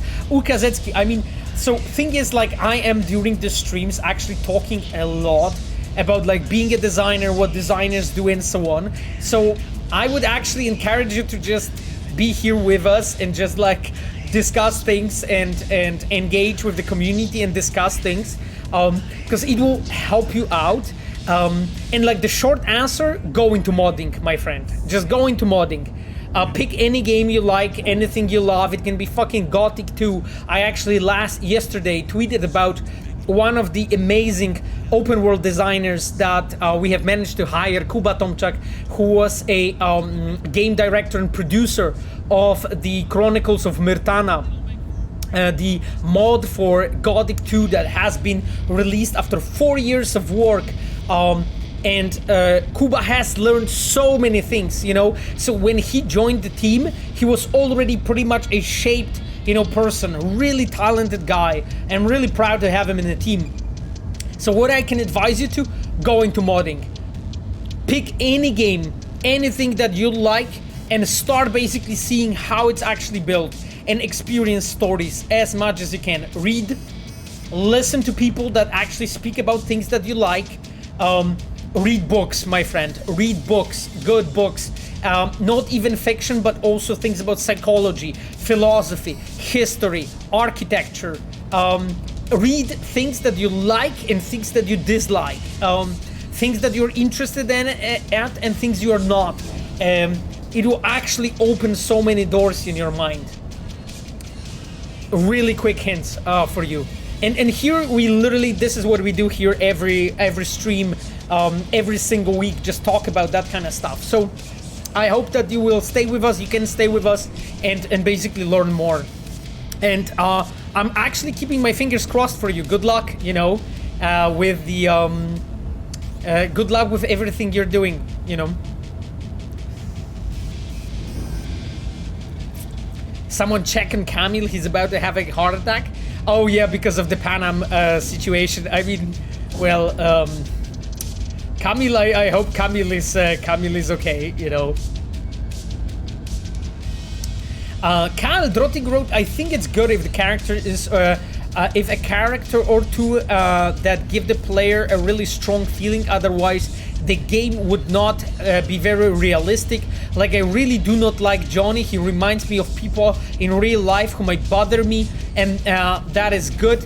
It means the character is well done. Yeah, exactly, Carl Drotting. Like, that is literally the way you do that. Yeah. So I'm glad you liked it. Anyway, my friends, let's check this message between Max Childers and Leah Harrison. Hey, that Judy mechanic is a super unhinged. He jabbers to himself always totally out of it, shouts at people. I'm telling you, Lee. This one, well, this is a guy's gonna do all the symptoms of cybercycle. Get rid of him before it's too late. Max. Okay. That's not what I wanted to do. So, time to, I think, go outside, I believe. Pizza delivery DLC confirmed. Okay, I mean,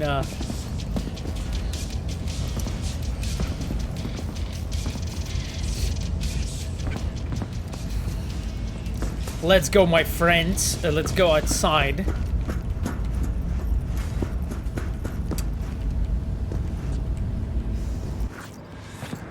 Oh, I'm already outside. It doesn't really feel that outside, but I guess it... Jesus. Okay, time to deposit the rods. Wait, here? Okay, that's not like far. Haha! Complete that! Yes, Padre, talk to me. I have the rods, which makes me a happy man. And that is rare fee. Rarer than the rain on the Egyptian desert of which Moses wandered. But I digress. The contract is closed. Payment on its way. Okay, Padre. That bit about the Moses was interesting. Yo, Chum. Okay. Spare change or ammo. That looks like a Johnny Silverhand in like 40 years. But you know what? I'm glad you're jumping. Holy heck! What is happening here? You don't smell it. The air. Don't even need filters. Not like in Santo Domingo. What? Oh, that's a trauma intervention. Damn. That's cool. I never seen that. Yeah, I don't wanna fucking... I don't wanna... Scoot. Yeah, I'm going away because they will fucking beat the shit out of me. That's very cool, actually. I wish there was like more stuff like this. It just adds so much, you know. I love that kind of like, especially, you know, things that are actually like unique for the given IP, you know, and so on. So good. Oh, I think this might be the third part of the Brendan. Guys, we need to do this, don't we? I think we need to do this. We need to do it. Let's grab some fucking car and go. God!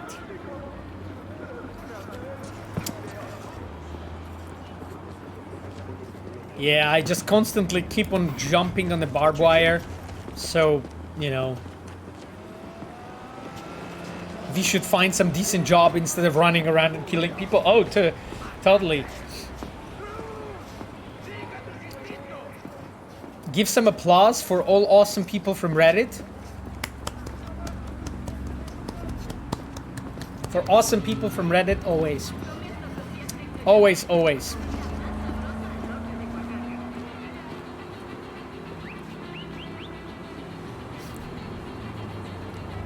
Panam is the most competent friend Vincent ever had.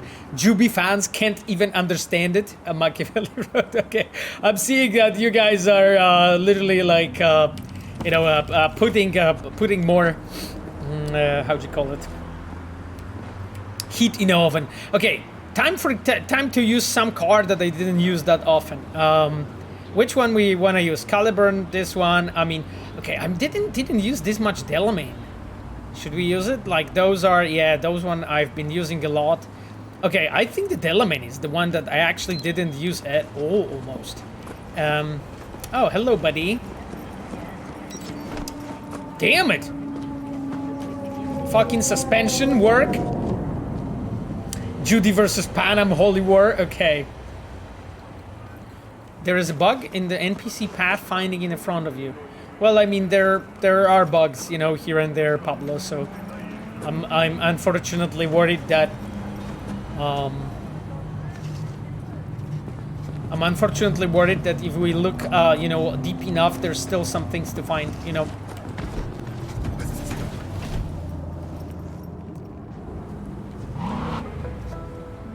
I actually want to check. Okay. Delamain. Oh, that's a cool thing. I actually never really paid attention, like close attention to this, you know, interiors and stuff. You know, how it actually looks like. Nice. Finished with wood and so on. Very cool. Camille wrote, eating pizza while watching Mr. Pavo Saska playing Cyberpunk. It's almost as good feeling as date with Panam Palmer. Okay, thank you, Camille. That's a really high praise. That's a really high praise. Oh, and I see Cogito gifting a sub to Revolver. Thank you so much, Cogito. You're like, you are a treasure, man. You're the best, you know. You're the best. Okay, my friends, there was a long question from a Revolver. Sometimes it is said that after releasing product, movie, game, TV show, the creator shouldn't talk too much about it, not to explain it, not provide interpretations, not even talk about his approach to certain characters. In a word, should leave everything to the recipients because everything he wanted to convey was probably included in his work. What do you think about it? Do you agree with Ott, or maybe there is something between that approach and talking about what was ever made? Revolver, I mean, really very cool question as always. You know, like, I do believe that as a creator, you shouldn't really try to like, you know, explain interpretation of your work, because like that means like in general that you have done a shoddy job, you know, let's call it, and it's always best if you as a creator can actually like, you know, have your piece of art, you know, shipped, released, you know, whatever you're actually doing, delivered to your audience in a form when your audience can actually get fully what you really wanted to do. And it's also important, you know, for the creator to actually look at the audience, what the audience thinks and says about it. Also because it's like, Oops. May have kissed their bumper. thanks, Delamain. Also because like it's important that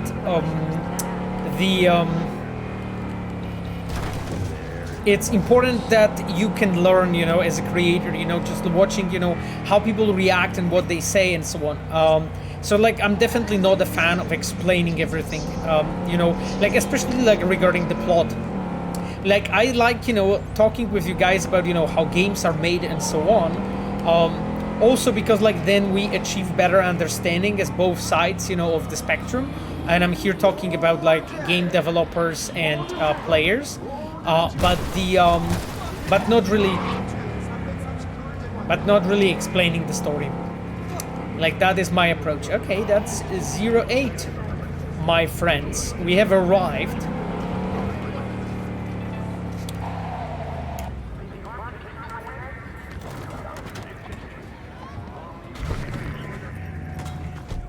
I probably shouldn't be parking here, but I mean, I did it anyway. Damn, the Delamain looks so good, though.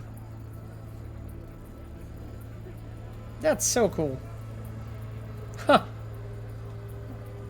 I love the fact that you have like this scanning data, you know, on like the majority of like, I mean, on all the, you definitely have it on all the cars and motorcycles, so that you can like basically really read about those vehicles and so on. So cool. Rodin Kalahorn rode like a glove. Exactly, my friend. Exactly, my friend. Like a glove, you know.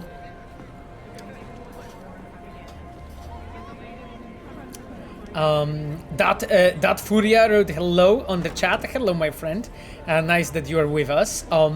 Excited the next Sunday stream where Pavo accidentally reveals what's planned for the new update. Hero Townie wrote. I mean, I'm not definitely planning to accidentally release or accidentally not release, but spoil or leak anything, my friend. Okay. What? Wait, what? Wait, where's Brendan? They just came and took him just like that. They said they had to reevaluate part of his code. Damn. I tried stopping them, told him he was my best friend. They looked at me like I was crazy. God damn it. If they just talked to him, they would have realized Brendan isn't your typical schism. I knew it couldn't have just been me. He's like a real person. Yeah, exactly. They took him to a maintenance point. One of them must have felt sorry for me or something. He gave me his card. Bring him back, please. I can't do this without him. Okay, chums. We have the mission. Theo will be so sad. We have a mission, chums. Time to get my friend back. Holy heck. What did you do, bastards, to my friend? Let me look at it. Holy shit, that maintenance point's far away. Okay, that's good, but I'll have other gigs around. Unless it brings me somewhere further. Yeah, hashtag save Brendan. Exactly. Josh Kavorkin is talking. I'm not interested, Josh. Actually. Oh, maybe this one. You know. Maybe let's just change the radio, my friend, to this one. Okay.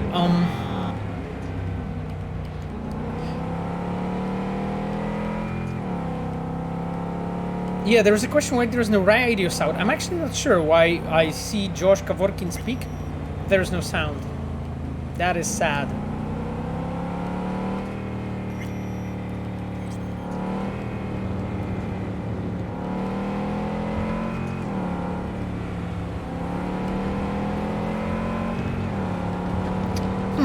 Something must have went wrong, actually. I'm actually wondering myself, my friends, what's going on. Wow, this fish looks so good, actually. God damn it. over this place here. Delamain radio is bugged, but Pablo, is that like is that always with his radio, with Delamain radios?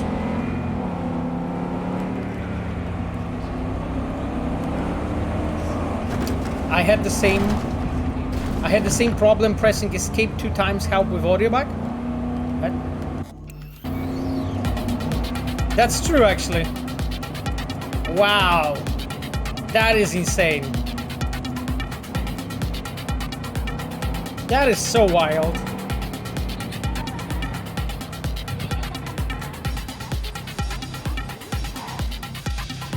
Thank you for the hint. You know, that's actually really useful to know. You know.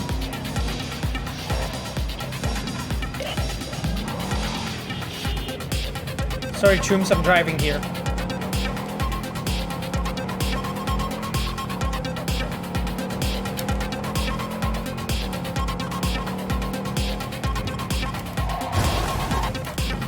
God damn it, this Villefort can't drive. Holy shit.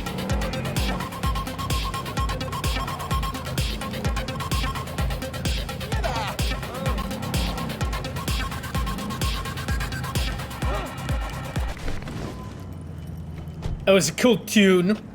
Soundtrack in this game is 10 out of 10. Southie wrote. Fucking love the soundtrack in this game. Like the guys that are our audio designers, so fucking awesome.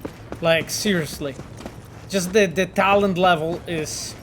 Your words worth more than any eddies. Ah, you just say that because you ain't got no eddies. Neither do you. True, but I ain't the one spouting no feel-good bullshit. Okay.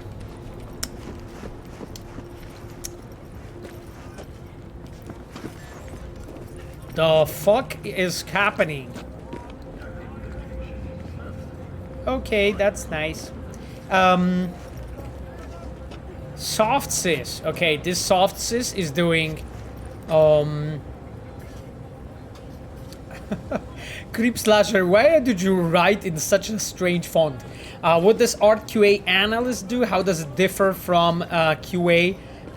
From what other QA analyst does? Well, I mean, you know, the QA analysts are always focusing on their given embedded departments, and there are some QA who are actually just basically playing the whole game and just like basically checking, you know, the whole game, how it feels and so on. But there are also people who are focusing on a certain aspects of the game just because how complex and specialized you have to be to actually know. So for instance, the art QAs, they are focusing on multiple different things. One thing is characters, you know, making sure that they look nice, you know, that everything, you know, that all the pieces and components fit, you know, that they don't clip, you know, when they're working, you know, when they're like playing different animations and so on. Another thing is environment, you know, everything that you're seeing in the game, you know, actual world. Another thing is vehicles, you know. Another thing is weapons, you know, my friends. You know, just testing and making sure that everything looks as well as it only can.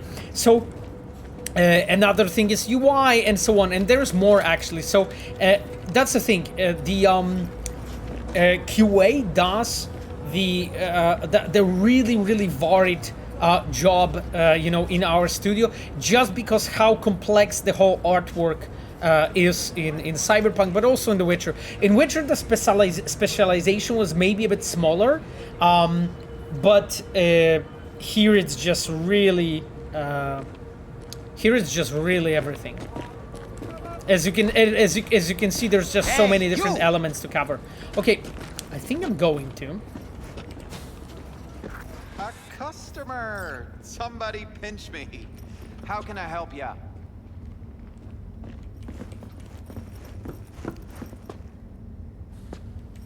What the actual fuck?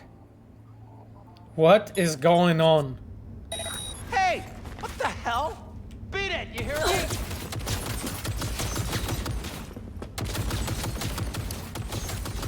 I wanted to do it so that I will be safe. And literally, I achieved I achieved the exact opposite. Okay. The heck?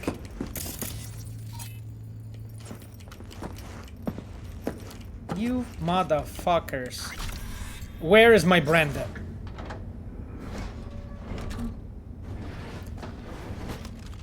Hello, buddy.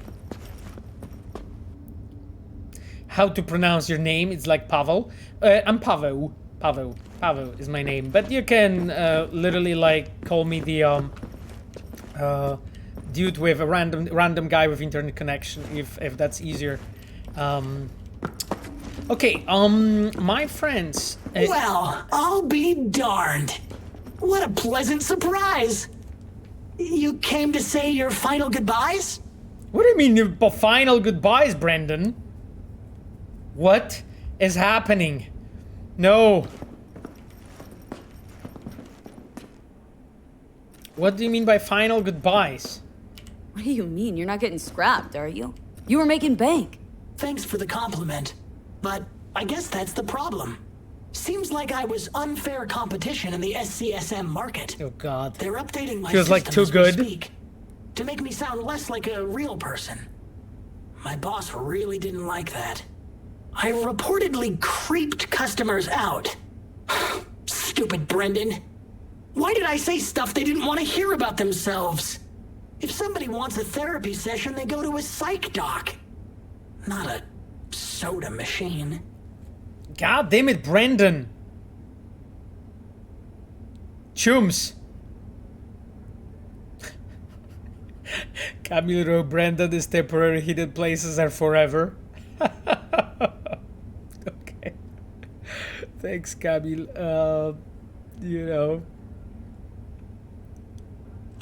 You know what's gonna happen, Pavel? That guy Navas wrote, I mean... I suspected as much. You're not actually an AI, are you? At least not anywhere close to an AGI. The processing power required to handle an AI with the capacity for free will? Your processor just isn't big enough. And you'd be correct. My Say, techie V speaking. You must be a pretty good techie. Your code monkey deserves a prize. Best convo emulating algorithm I've ever interacted. Your code monkey? Almost had me fooled. You seem slightly disillusioned. Well, who else could say their friend was a schism? Someone's crazy enough to be beautiful. Looks like the update'll soon be complete. Tell Theo that I'll miss her. You thought I'd be sad, didn't you? Well, I am As if sad. I really was a sentient being.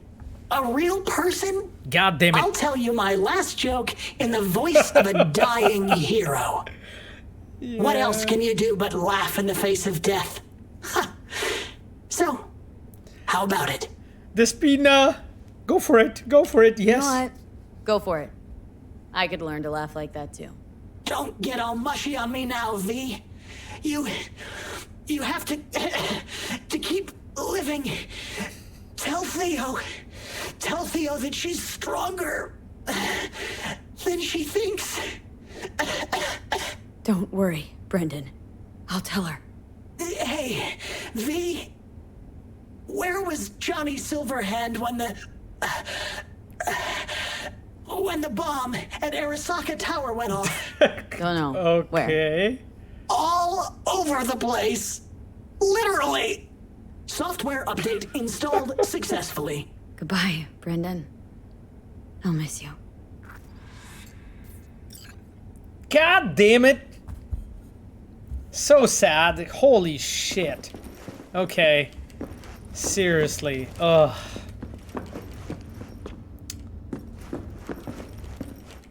This game.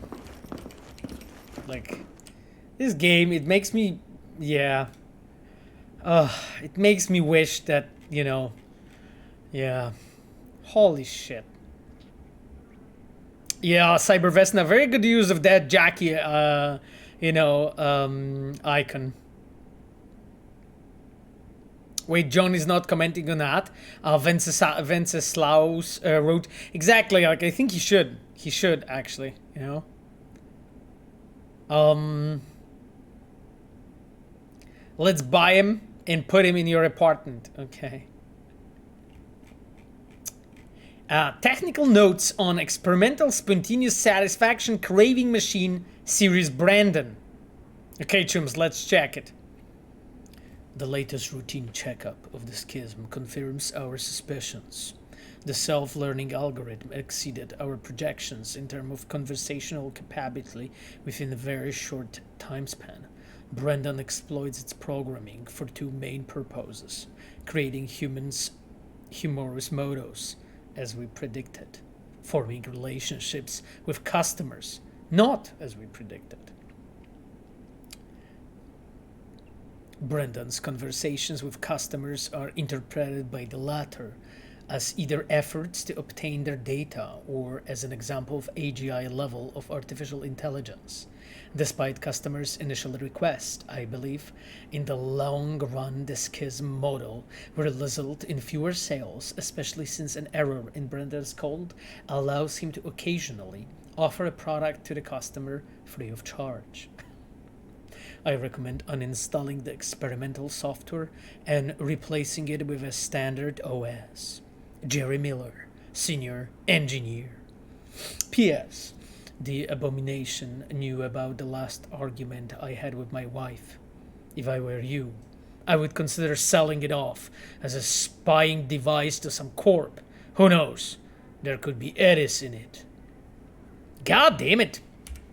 Okay, it's actually really fucking cool. Okay, I have to say, I quite liked it. I love the reaction that, like, to the gun, the cleric run away and so on, because I did that. I did hack it. Okay, that was actually pretty fun. Where's my car? Where's my car? Somewhere here. Okay, V, let's get in. Oh, stop, beautiful. Okay, I'm just getting out. Okay, Camille, where's that hidden place? Turn back. Okay, I'm turning back my chum. Where's the hidden place? Okay, here. What? Ooh. Ooh. Ooh. I haven't been here. Fucking ever, actually.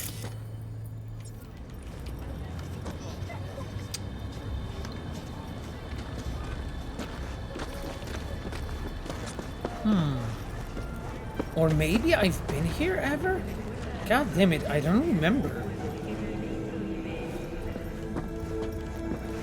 Yeah, I think I'm in a I think I might have been in this shop here before. Where's the missing wall, though, that Camille is talking about?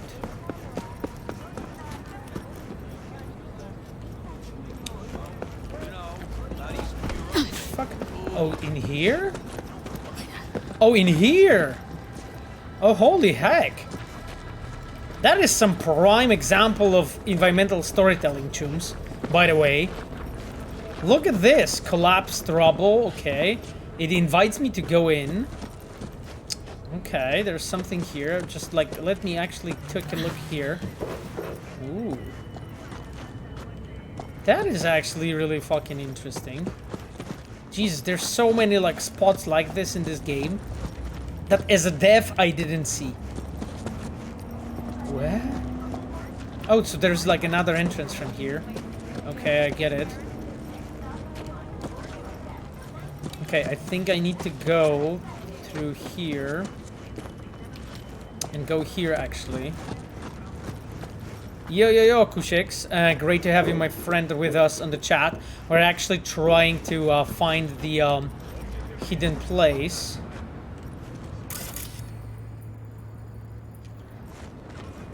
Wow, okay, this is like...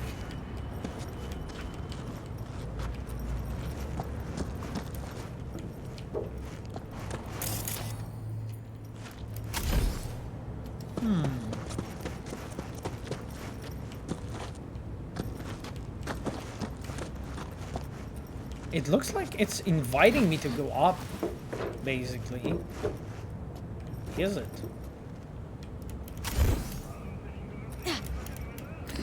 Okay, let's try this, chums. What the heck? That's not what I wanted to do. Oh!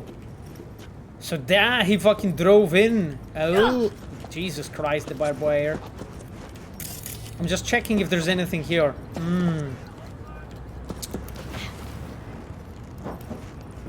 Okay, nothing here, I guess. Okay, so that tomb is literally...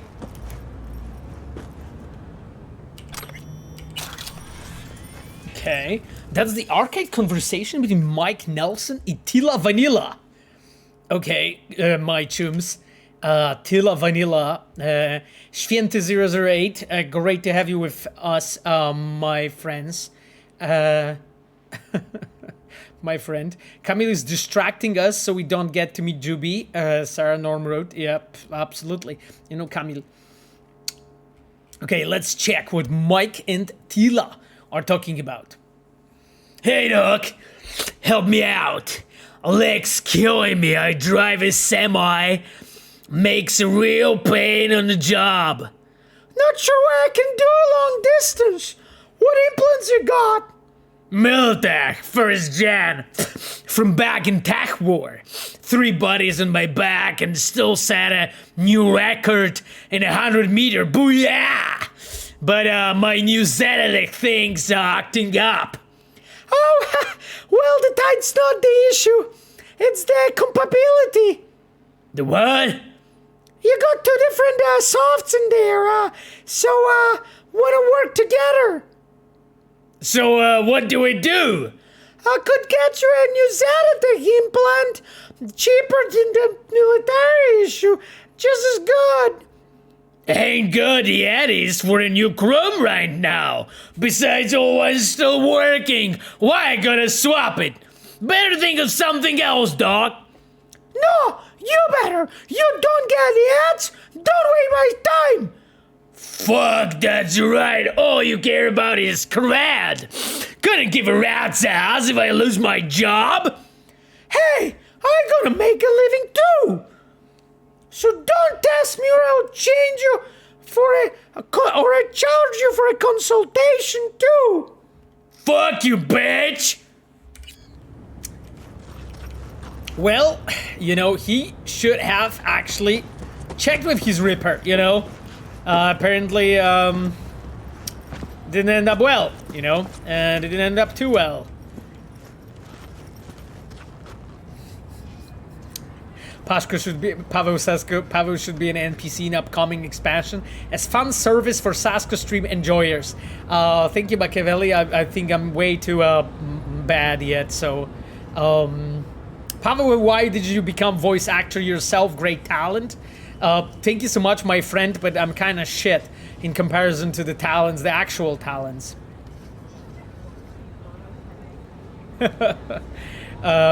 Okay, my chums. Anyway, yeah, I see Sapphires in the chat. That's cool. Okay, we found this secret fucking hidden place that Camille wanted us to take a look. I actually want to take a look here. Oh, so those are the... Oh, I think I've been here because this is the Valentinos. Somewhere here there should be a Jackie's. The one about Jackie, I mean, not Jackie's, but the one about Jackie. What you doing, friend? Kaylee Remnairi. Okay. Fucking hell. Those names.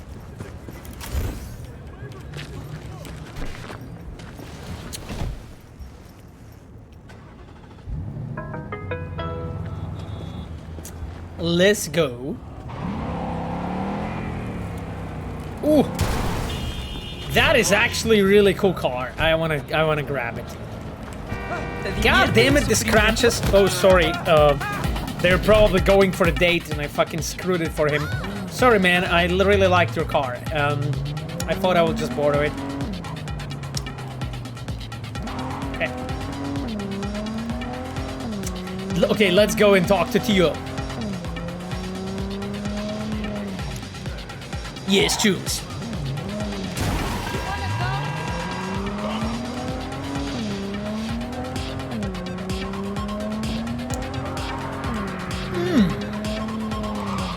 Oh, holy shit.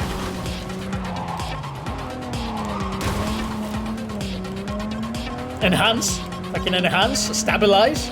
Okay. Worked out at the end. Jesus Christ, I'm so boosted, chums. Seriously. Fucking driving like an absolute blob. Oh, look at that! Logo of the Delamain on the wall. That's cool. Fucking hell, those commercials are so awesome in this city.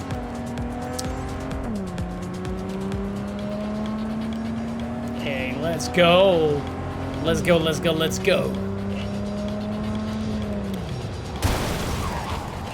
There's a long question from Camille on the chat. I'll just I'll just check it. Driving like a blob, let's go. Question from Contrary, Reddit's user, modified by me, about the very last scene in the star ending. This scene would be the same, no matter if we played as male or female. If we romance Queen of the Highway or not, Pan and Palmer will always come together to V and put her hand on V's arm, like they were together. I'm not asking Mr. Polarizing CDPR employee if it's intentional or not, but if it will be changed or not. I'm asking as Pablo Saska's quest director for CDPR. Camila got lost a bit in who exactly you're asking right now, but I can tell you as myself. And I can tell you as myself, and that looks like something that hasn't been covered properly, I would say. And you're asking if it will be changed? Well, I cannot talk about future content, my friend, so what can I say? But we can bounce together, Camille.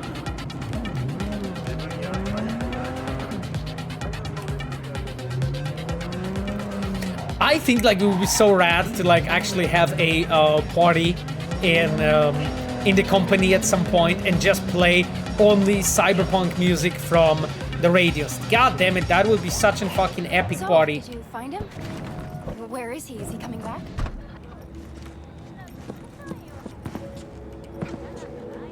Hey Theo. Yeah, so about that. I found him. Told me to tell you that you're strong inside. Always were. Well, that doesn't sound so bad, right? I'm just worrying for nothing, aren't I? Just blowing things out of proportion, assuming the worst. Typical. Overthinker. Oh wow. Listen to the melody. Yeah. I'll be sensitive. I got there too late. They updated his system. Is that bad news? The Brendan you knew is gone. They replaced him with some generic AI that's gonna be in every schism. He told me to tell you that he'll miss you. Fuck! Oh. God damn it. I mean, thanks. Damn it. That stupid robot was the best thing to happen to me in months. You know, Brendan got me out of a really dark place. Doesn't matter who or what he really was. That's so sad, though. Him too.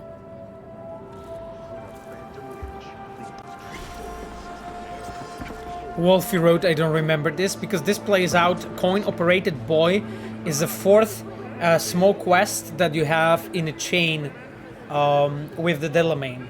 Sorry, with the Brendan. So you have to do 3 smaller things before the coin-operated boy kicks in. Yeah. Female V voice is so good. It is, definitely. Ice Ronix says, I've got a question. Johnny's chip activated after we got shot by Dex and died. Is it activated due to the direct shot into the chip or our death?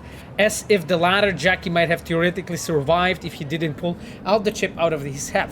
Ice Ronix, I mean, so the thing is like that question has been actually already asked by many people before. But just giving you like a short version, there is yeah, Victor, exactly. Victor literally like explains that.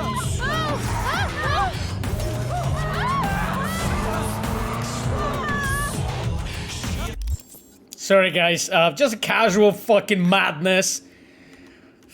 God. I have stolen the car and I think police was like nearby.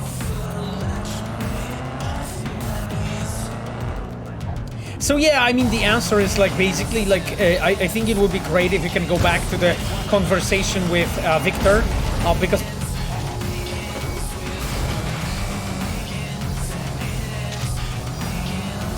what is going on? Where Victor actually explains it and addresses it, and I think it should actually answer all of your questions, my friend.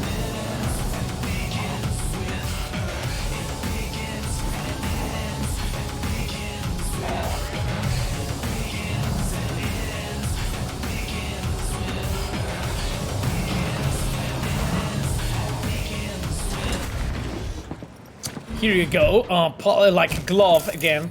That's such a fucking cool car. That's a Quadra 66. God damn it, this car is awesome. Seriously. Such a cool fucking design. Seriously, such an awesome design. God damn it. I'd love to... Like, I'd love actually for that car to actually for real exist, you know, and be produced so that people can actually like buy stuff like this.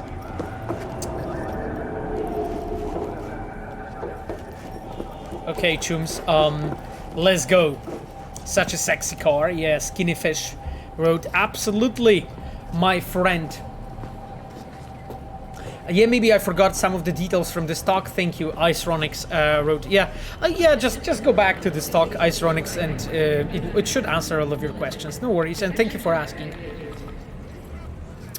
Imagine Gaunter Odim's theme start to play when talking to Brendan. Oh god. Yeah, that would be pretty fucking like omniscient, you know. Cyberpunk 2077 gave a lot of people their own Brendan, give them getting them out of bad places. Pinky said, "Hey, Pinky, you know, I'm really glad. I'm really glad to hear it. You know, that like the art and entertainment we do can be, you know, can serve really as a escapism. You know, in a way to, you know, to cope." Shehem asks, so the project stock has fallen over 75% since Cyberpunk release. Do you think this will affect your future game budget? I mean, Shehem, unfortunately, this is like a stock market related question, so I cannot comment on this in any form. You know, I cannot comment on this in any form. Really, unfortunately, my friend. You know, like. Yeah, I would want to maybe add something, you know, here and there and so on, but I just shouldn't, you know, really talk about this topic, because it's just, you know, the stock market in general is something I should be really staying very far away from. Okay, so forgive me, but I'm not going to comment in any form on this.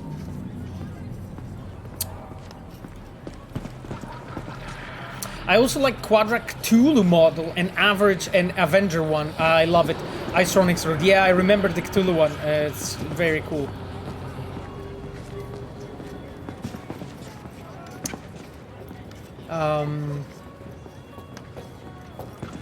You stink of junk food. What? Thanks. Seem rather lost. Oh god. Too many agents of chaos. Overwhelmed by discontent. You again? That madman. Okay, so that's the stairway to heaven, my chums. Time for some meditation, exactly, yeah. Exactly. Did you enjoy our first meditation? Where did you vanish to? Yeah, tell me. Someone else needed me. Oh, sure. Okay. Okay, Mr. Monk. Don't think it's for me. It made me feel better. Chums, you guys ready for some meditation? Felt good as new after. Deep contemplation must be regular in order to yield results. One drop of rain shall not quench your thirst. Would you like to try again? How much for another one? That is for you to decide. Okay, so like the prices are like basically fucking inflation, you know. The prices are going up.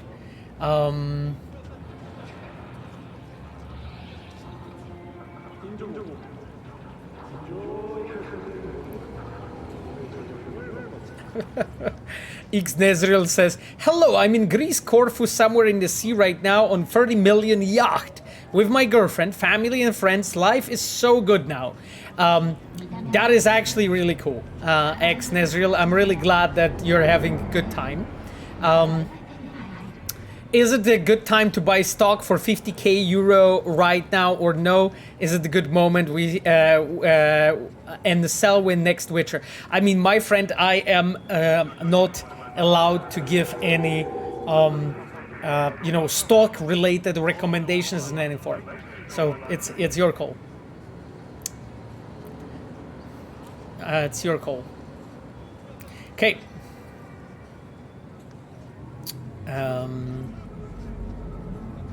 Can't say no to free stuff. Okay, let's pay him. Let's be nice. Should be enough. Good. I will watch over you during the meditation.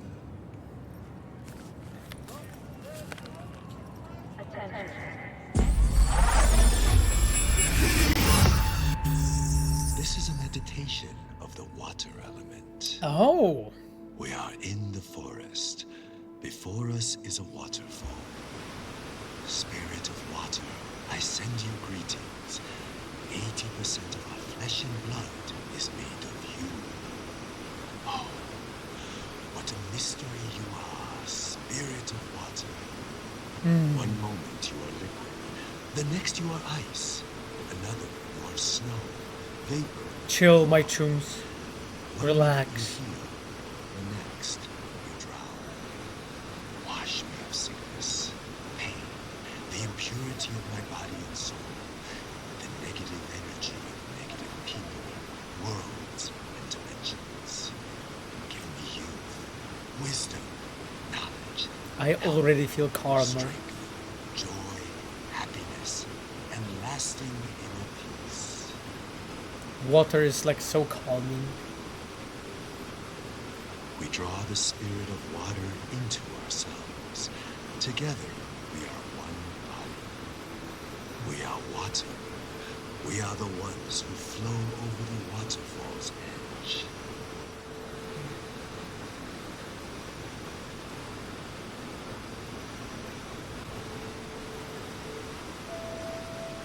It's interesting, it has this rhythm to it, you know. We thank you, Spirit of Water, with our mind, body.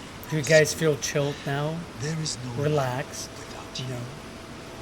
We honor the beauty hidden within you and the other elements.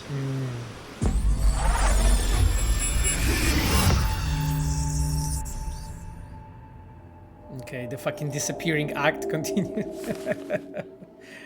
This guy. Gone. Just like the last time. Okay, and it actually started to rain in the meantime. That's a very interesting place, you know, for meditation, I have to admit.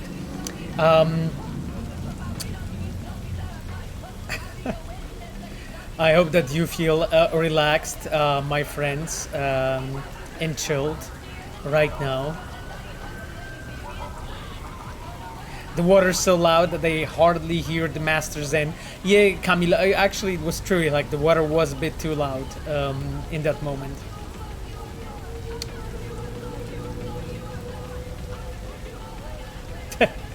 X Nazril says, yeah, whatever, I'm drunk as well. I'm going to actually buy 100k. High hopes for you guys.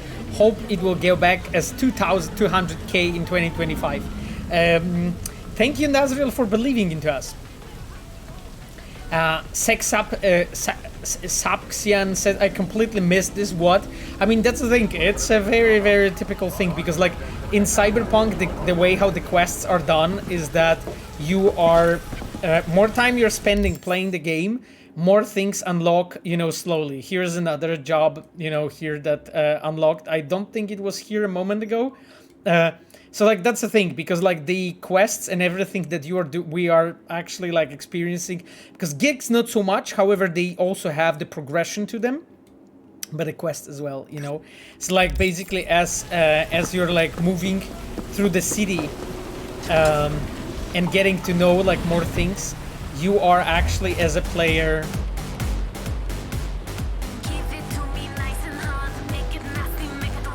experiencing it.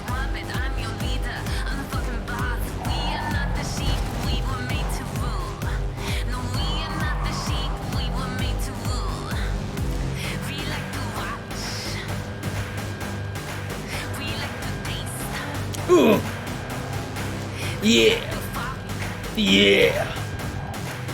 And we like pain. Yeah. We love pain. Pain. Pain. We love the pain. We love the pain. We love the pain. The pain. Pain. We love the pain.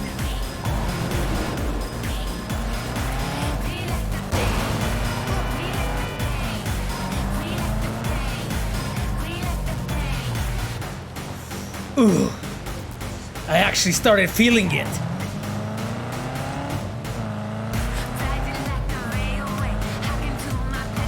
Oof. Yeah, let's go.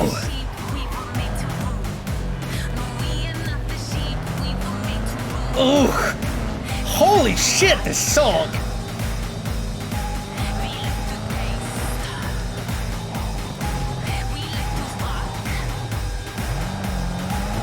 And we like pain.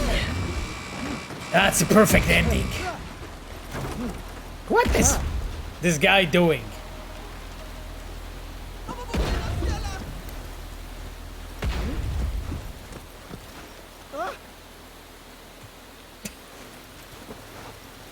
The contours of your awareness are much clearer now. The knot in your mind is beginning to unwind. You are drowning in the here and now.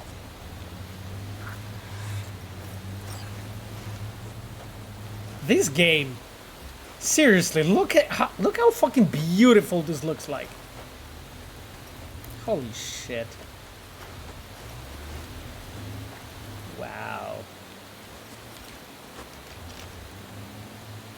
What the? Hide your gun. That was not what I was trying to do. I was trying to. I'm switching basically just to check in the chat, you know. Oh, hello, thank you, sir. That statue is a CDPR logo. Machiavelli wrote, sure.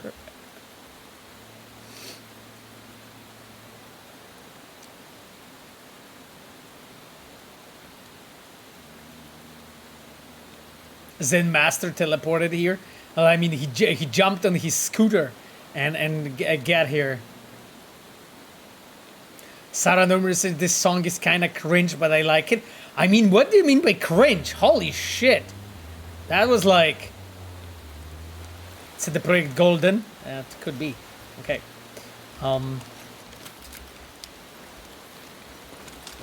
Nope. Nope.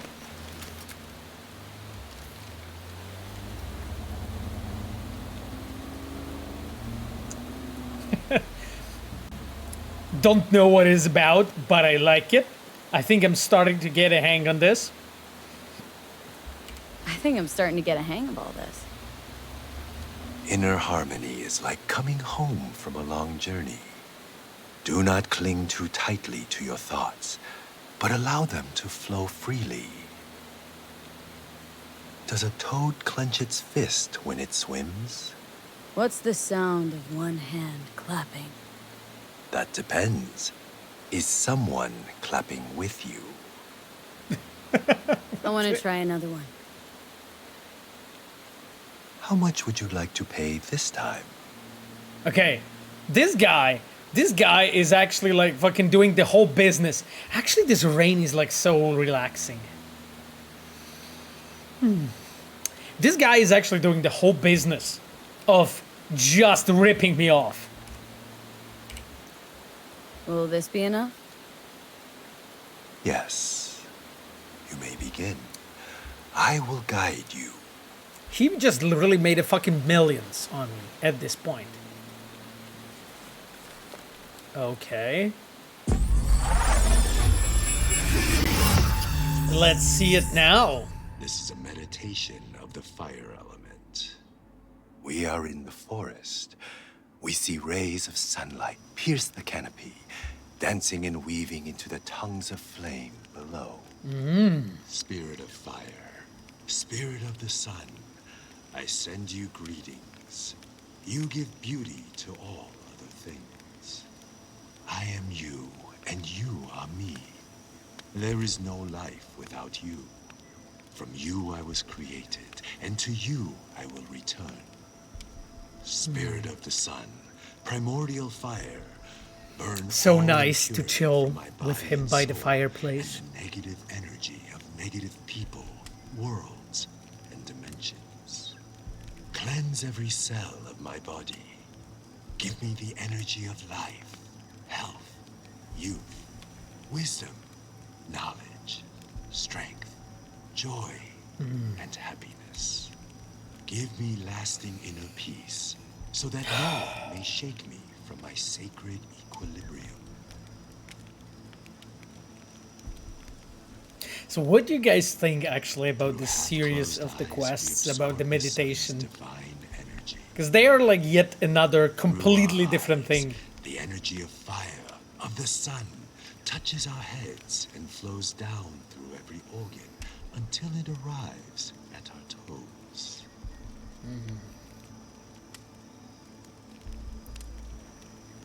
Each and every cell within our body, including the subtle and etheric, is replenished with the sun's energy.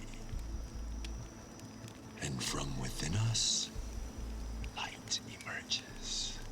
They are a nice break. We are the sun.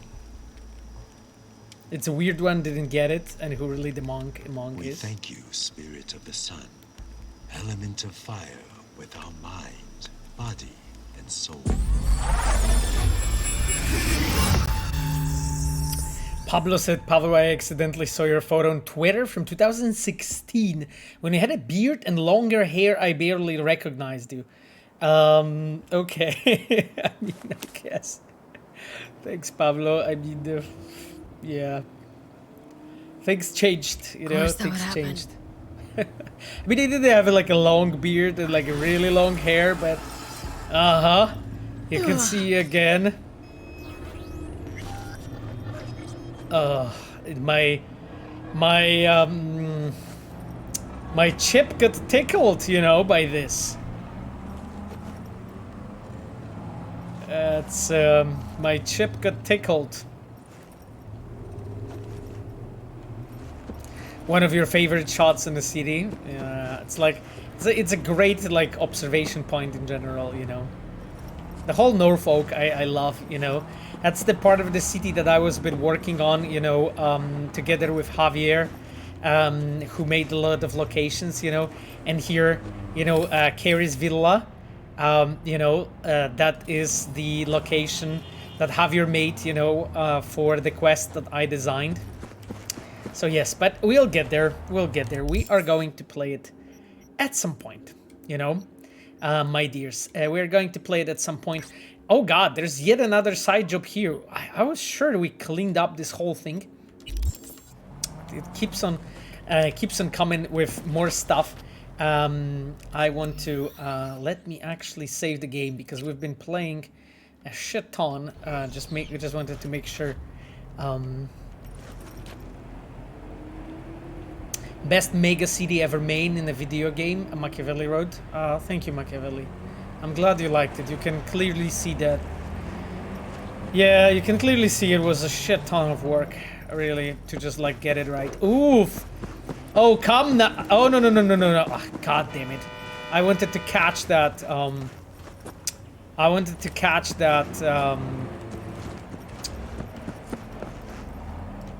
Okay, that's the one that I wanted to use. That's the one I want to get.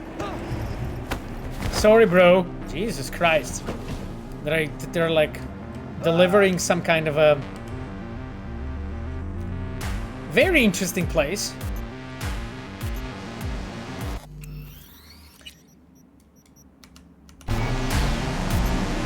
Let's go! Me and my truck!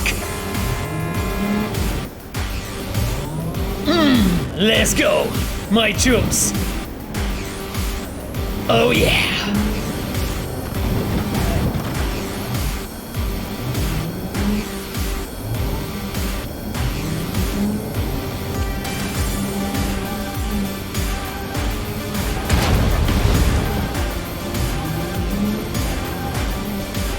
Oh, God damn it.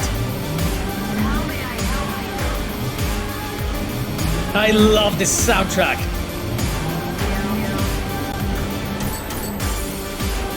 Oh, reported crime, god damn it, good song. No, sorry.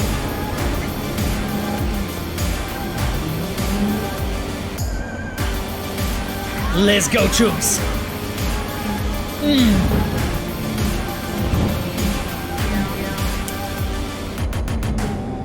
Where are you? I know you're there. I can hear you breathing. This is like X-Archives music at the background.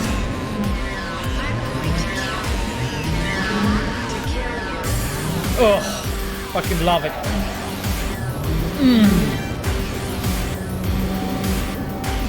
Man, the game looks so cool. I mean, I love this game, to be honest. Like, I honestly think this is the best game I have ever made. Like, I worked on myself.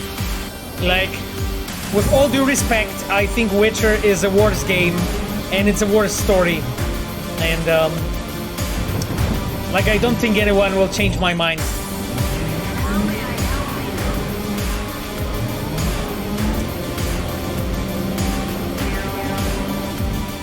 There might be aspects. Oh wow, they caught that guy. There might be aspects of the game that, you know, Witcher did better, but Cyberpunk for me is. Yeah. Love this. Okay, I think we are getting there. Jesus, it's so far outside of the city now.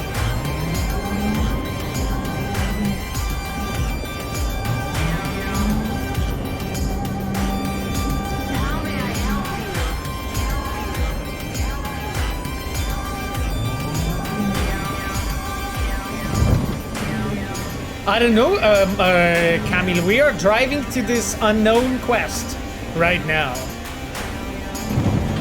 Yeah, Witcher got all the love and Cyberpunk didn't, exactly. And, you know, that's also one of the reasons why I stick with, you know, with Cyberpunk and why I'm with it, you know. Because I know it's a, you know, in a way it's a gem that people are going to be discovering for next years, you know.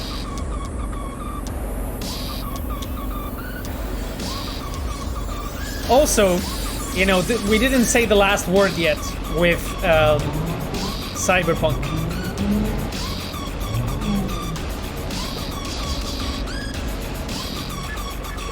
Where the hell it's getting me? There's like fucking kilometers away.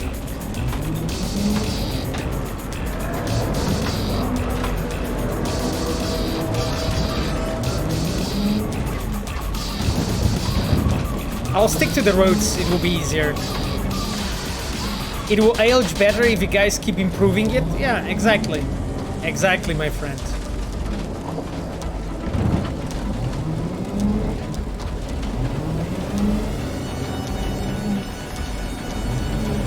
I think you're driving towards Fortunate Son. Oh, that could be, actually.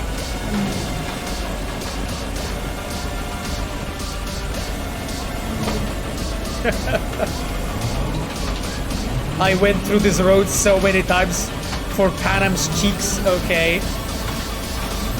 If you say so, Machiavelli.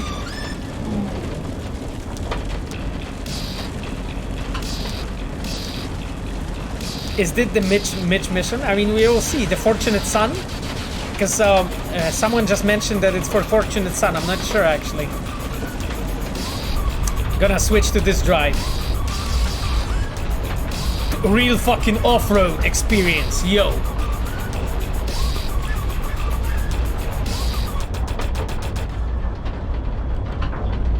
You know, guys, that I actually never use the fast travel in this game?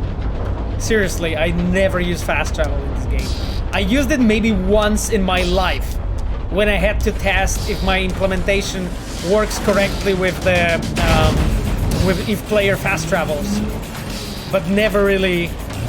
Yes, Zebrakisen Road, same driving is so much fun. Exactly, it's just like fucking always do that.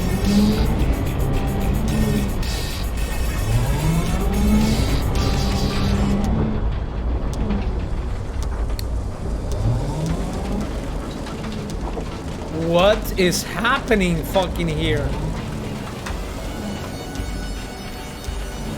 Okay, chooms. Cool.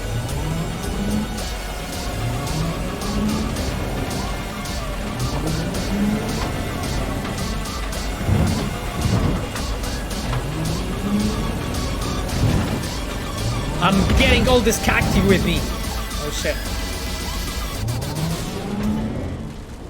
Through off-road experience with my truck. Where the hell? Oh. Okay, chooms. Look at this, where we have arrived. So this is like new Aldecado camp that was moved? Yeah, it is. It is. Look at this beauty. Look at this beauty, you know?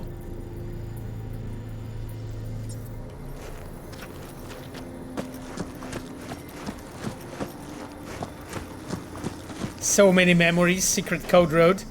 I mean, yeah, I have on top of that the memories with development as well. I mean, I was not, of course, you know, working those quests. I was reviewing them, but I personally really liked, you know, the way how the Nomad storyline turned out in the game. Hey, Yo. V, thanks for all your help. Appreciate it. Oh, thanks, Jazz. No worries. Was in the neighborhood. Thought I'd help. Let's not make it into a thing. Oh, it's a thing now, all right. Take it easy now, you hear? Okay. Okay, thanks. It's so nice that they're like welcoming me like this. Damn, it's such a cool fucking atmosphere in this camp, by the way. When you just come over and they're all like, you know, with their cars and motorcycles and so on. This person is actually standing in a really interesting way. What's the word?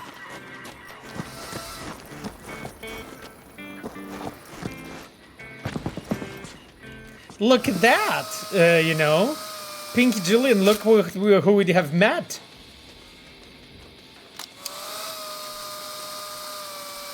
Staying in California much longer? We need to work. Preferably the more lucrative kind. No better place than Night City in that regard. But the nature of biz here is such that sooner or later you'll step on some bigwig's pinky toes. So we'll see how it goes. Okay, Mitch. Who's fucking drilling so loudly next to me? You, Panam, and the cowboy. Now, that sounds like a story I want to hear. Wouldn't call it a story so much as just another episode of what happens to folk traveling on the road. Gonna spill or not? Me and Panam were hauling cargo from San Francisco to Kansas for one of these so-called cowboys. That's what we called the owners of those huge sin meat farms. Kansas was riddled with them operations, but Panam never seen one.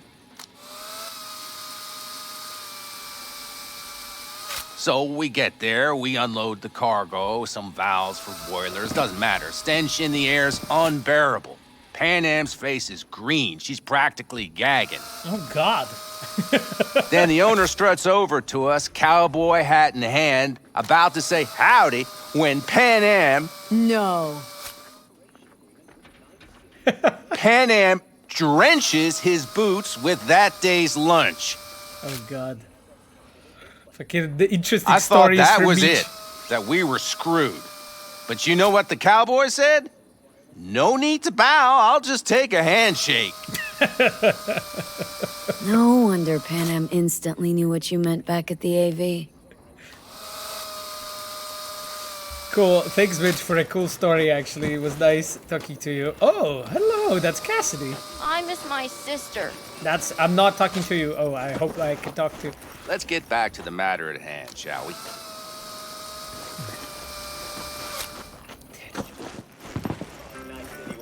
Teddy. You standing on that car, so rude. Oh, that's so fucking awesome that I can... Wait, what? Okay, that's awesome when it works. Okay, that's awesome that I can actually look in here. Oh, hello, lady. What are you looking at? Oh, you don't like it here? Nah, don't worry. It's all fine. This is such a fucking cool setup that they have here, by the way. It's always so chill here. I love it. Yeah, exactly.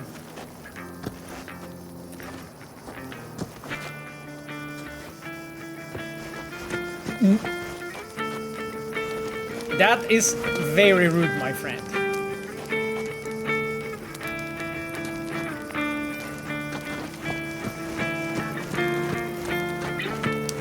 Everyone's chilling.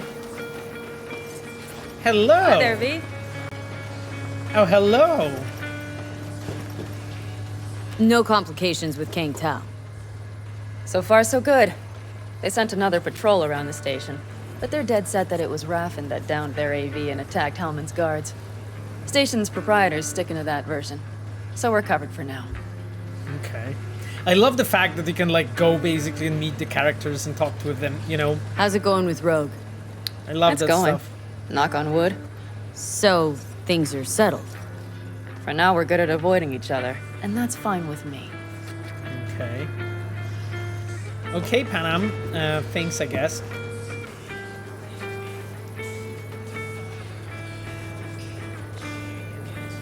Cool.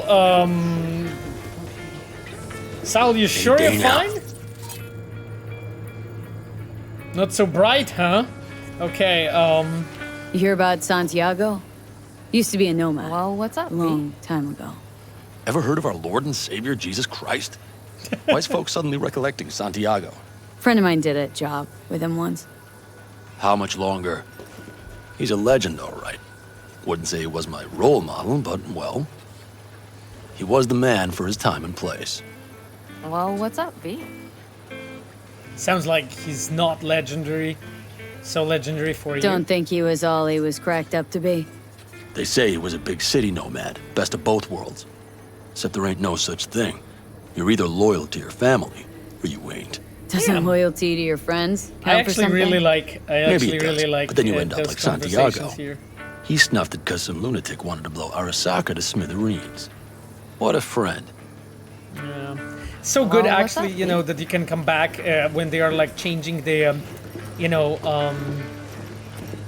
when you can actually change the. Recommend any Chrome. When in they are particular. changing the camps and so on. Yeah, you know, it was so much cyber work. implantation's like buying shoes. It was like so Everyone much needs work for something the different. team, you know, to Netrunner just wanted like. the same needs as a solo. But if you spend a lot of time in the Badlands, it's worth investing in cloaking gear. Holoskin, active camo, what have you. Compared to the city, surrounding area might look deserted. How much longer? But less folk doesn't mean you'll be safer. Here's what I recommend. Move quietly. Don't draw too much attention, else things can get real ugly real quick. Okay. I know. I was raised by the backers. Oh yeah, because well, we are I don't playing. have to tell you that. We are playing the Nomad, right? Yeah, it's awesome that you can actually come back to them and like talk with them and so on. Like this is actually a bit of a behind-the-scenes story, but I can actually mention something. So like Any day now. it was like so much work to basically plan out, you know, those like, because I think nomads altogether have 3 encampments, you know, and basically build, you know, 3 times those camps, you know, when they're actually moving to build this to show, you know, properly what kind of community they are, how they live, and so on, and move all those cars, you know, all the decorations, but also like, you know, set up completely the communities and the scenes with characters, you know, separately to make sure it's actually shown properly. I just actually want, because I haven't been to Rippers for so long. I'm just gonna check if they have anything that I could actually maybe buy. I'm at 330,000, right? Any day now. Yeah.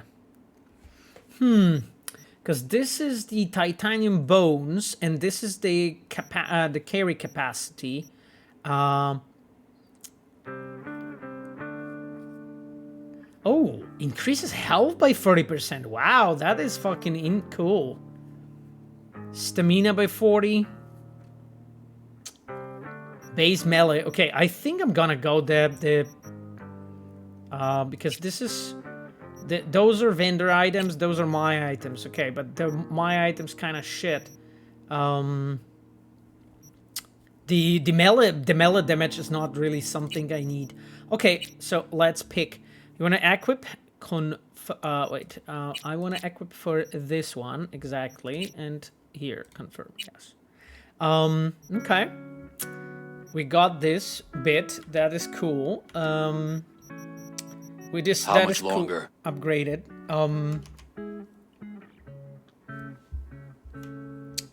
Oh god.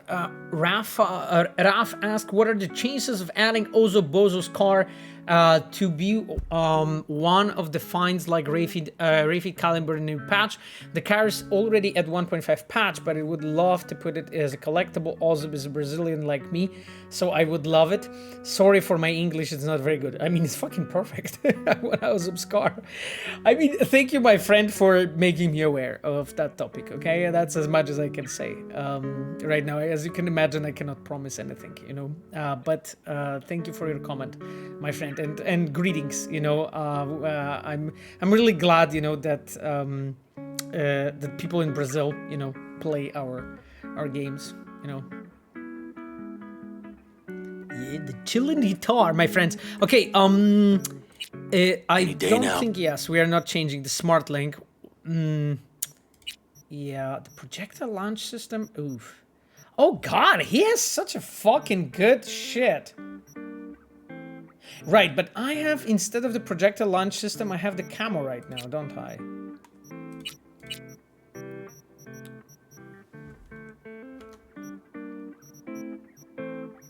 Oh, no, this is here. Okay, so I could actually, because this is not really doing much. How are you guys feeling about trying a bit of a monowire? It's 20,000? Jesus Christ, extortionate prices.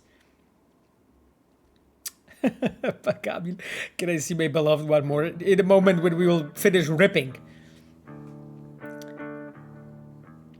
TVR Rogue says Cyberpunk copied certain mechanics from Witcher that don't make much sense in serious science fiction game. Exactly. Like being able to put your backpack every single thing that isn't glued to the floor, having 100 sodas, 500 ashtrays, 50 machine guns, 200 grenades in your pockets is just silly. In Witcher it's silly too, but it's a fantasy game and it's not as obvious. Yeah, I completely agree with you, my friend. Like, this is something our gameplay team is quite aware of, I would say.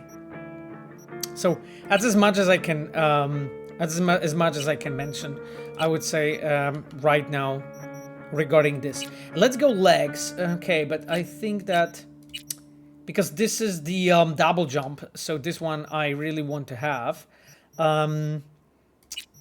Let's see any. Okay, but I'm too stupid to actually have it. Okay, but Hilo Kill I actually can change, which is cool, to this one. That is nice. Any day now. I have exactly the stronger one now. What about the ocular system? Jesus, you guys can see I have such a shit things. Okay. Kirashi optics with 2 mods. We'll take care of that.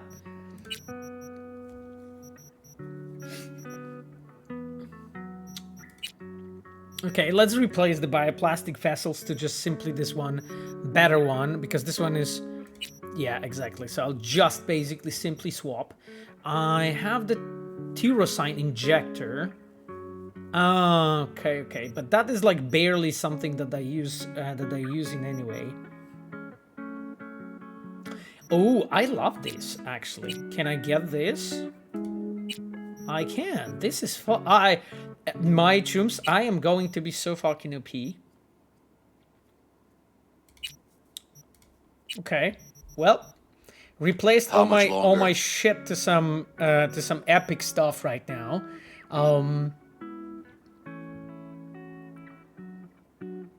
I recommend CD Ripper Dogs. Don't waste your money in here.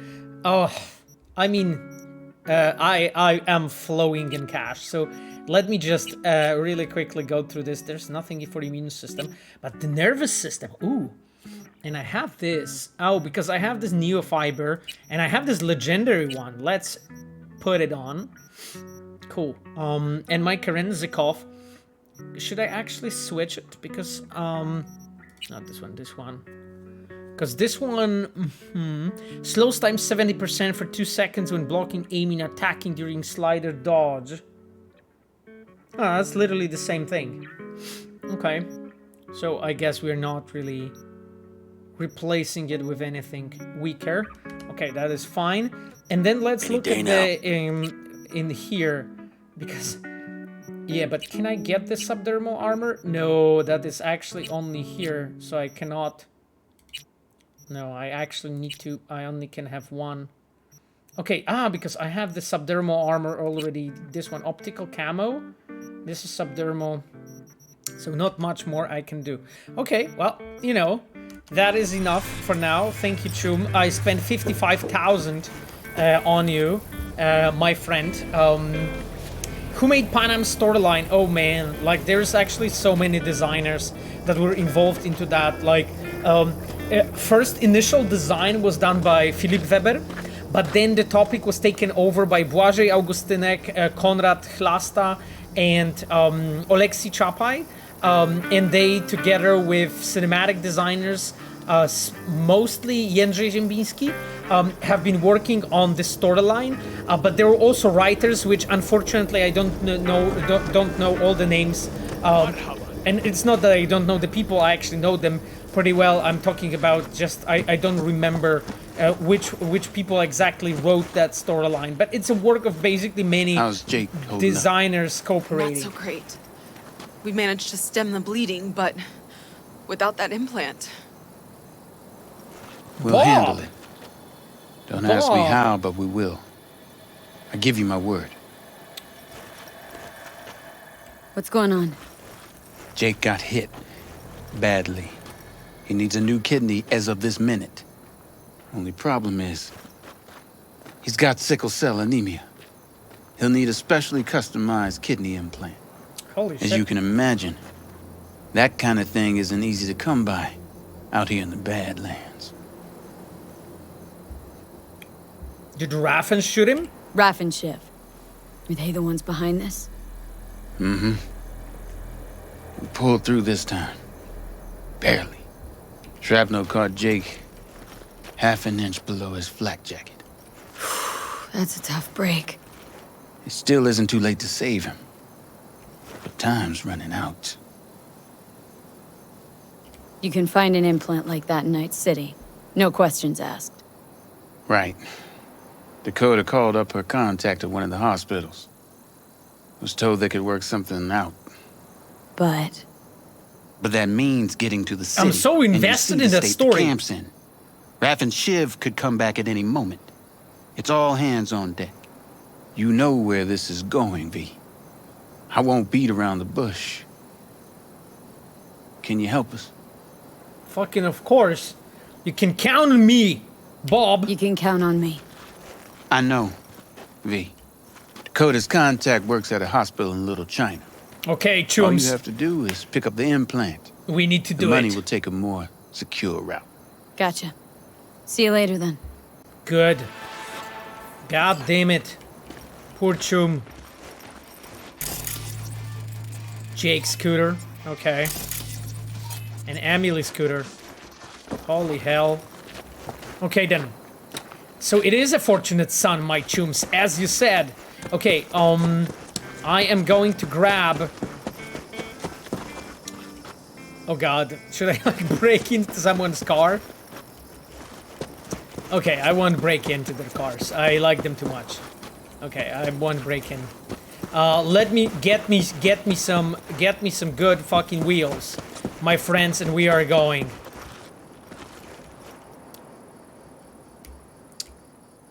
Oh, I can't call the car here? Why I can't call the car? Oh, maybe because I'm outside of the city and too far, or something like this. Holy hell! Where is? Oh yes, that's my steed. That's my steed, chums. Let's get in. You're too close to camp. Yeah, makes sense.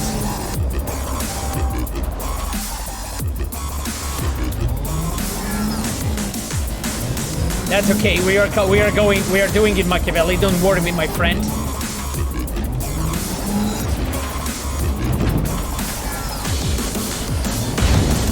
You're on the road, and now here. Let's go, let's go, let's go.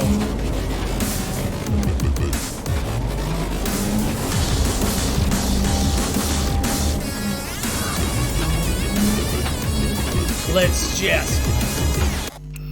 Okay, I'll just lower the sound as you, so that, because like, if this is too loud, could you tell us more about the behind-the-scenes process and fate regarding Dex? Oh, and the fact that players can kill him, but this is an observer. Yeah, I mean, so Stranger, that's the thing, you know, when we were discussing this, I remember that, because that point was actually brought up many times, you know, that maybe players should be actually doing that, you know, but it was basically a choice between, like, giving an option to the player, or simply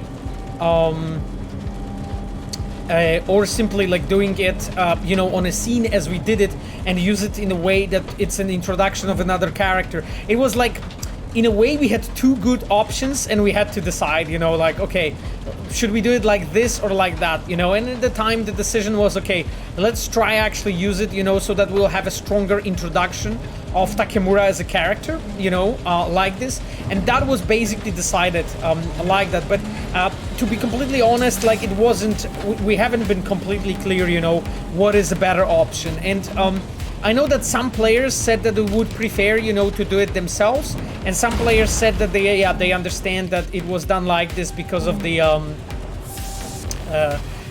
know, the Takemura and his introduction and so on, so that he does it on his own, you know.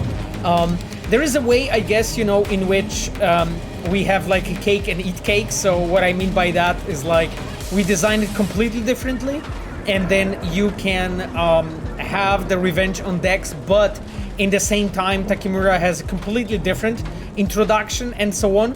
But at the time we didn't have like a strong enough idea, you know, that would help us out. So that's just like, I would say, a natural way how it plays out, you know. Like, when you're designing things, very often you will be in situation when you have, like, I would say 2 good choices or 3 good choices, and you're like, but each of them, of course, you know, brings something, you know, like, if you actually, you know, decide, you know, with something or against something, it has some cost to it, you know. You cannot have everything, you know, like, it's always a choice between different scenarios. So that is like the behind the scenes, you know, I would say, topic regarding this specific matter. Camille posted a really long question from the Reddit user. Rogue New V, the job and how it all went wrong. Fixers contacted... Sorry, I'm just trying to drive and read. Fixers contacted V left and right about job opportunities, By why would they? They all know about V, so I guess they heard about his job and about Arasaka too. Right, but the question is why they would just hire V, like, in general? So, like, you're trying to, so what you're saying is, like, you're trying to make a point about, like, that maybe some fixers shouldn't because, like, V is burnt in a way. I mean, the thing is, like, not everyone really knows, you know, about what V has done in Arasaka Tower, because otherwise, you know, the whole Arasaka Tower and all the Arasaka Corporation, all the goons would be chasing you through the whole game, right? So, like, in a way, it wasn't possible to, like, set up the story in a way that everyone absolutely knows about what you have done. Some people do, but not everyone. And the reason for that is because otherwise the game wouldn't be playable, right? Like, oh, Jesus Christ. I killed too many people there, and every time when I'm there, they get so worked up when they see me. So yeah, so I think that's the answer. Like imagine, you know, a situation when everyone is literally in a whole city knowing that V did the thing that they did in Arasaka, in Konpeki Plaza. It wouldn't be literally possible to play the game at all. You know? So that's the, I would say that's the story behind that decision, you know? Okay, Chum, I'm taking your wheels. Fuck. Okay. I'm just trying to hunt good car and only like some trucks are stopping by. Don't do it, lady. Sorry, Chum, I need to drive. Because the dude needs that kidney. I know about the drink. Oh, what do you mean? Fleshed Bunny Road, that makes sense. Yeah, I mean, we put a lot. We normally like put a lot of thought into design decisions. Like the things we do are not like random, you know, throws of the dice. You know, there's always a lot of discussion and consideration. You know, and pluses and minuses about everything that you know, that gets into the game. Okay, my chums, we are getting closer and closer. This car is better than that last one that I was using.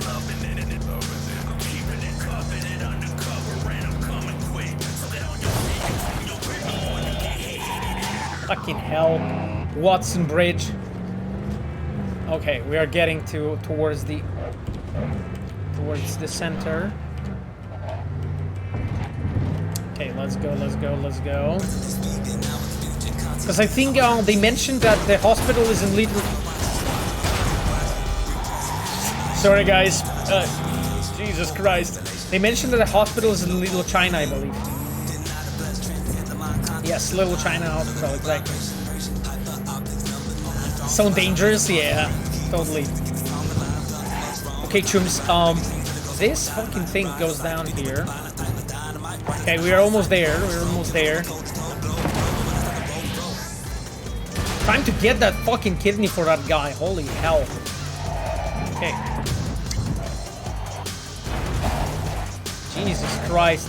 Why do I always hit those things? Every time when I look at the chat, oh, the door got broken. It's like opening now. Cool. It's like, what? Yeah. Sorry, legit deaf driving. Oh, thank you.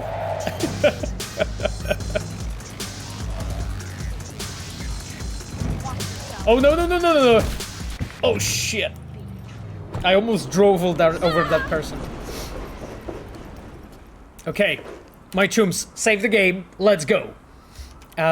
Donkas asked, do you have a plans to add FSR 0220 to the game? My friend, as always, like, I cannot speak here randomly about the future content, you know, or what are we going to be doing. My friend, when it's officially announced, then we can discuss it, you know. If it's going to be or not, you know, whatever the decision is, I cannot really, you know, talk about it here. My friend. Expert driving, Jadunio, thank you so much.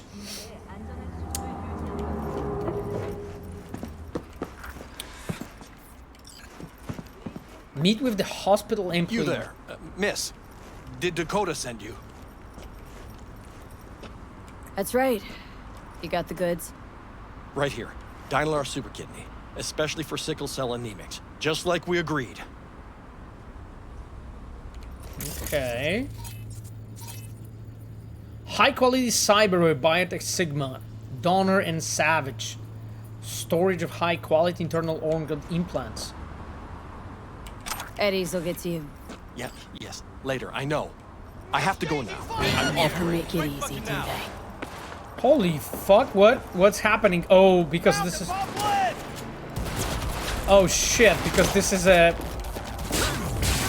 NCPD, motherfuckers! Wow, okay, that's... Give her hell! Okay, chums. You are so fucked. Stand down! Got a hit!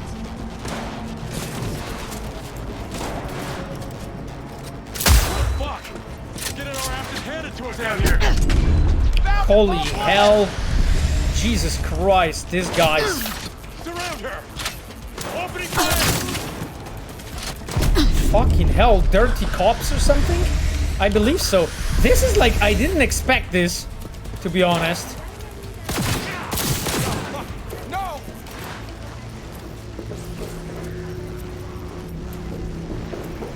Give her hell! Okay, chums, that was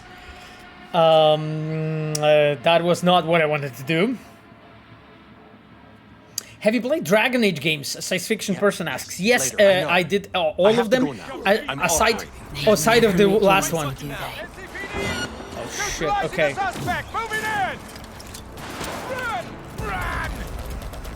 Fucking hell.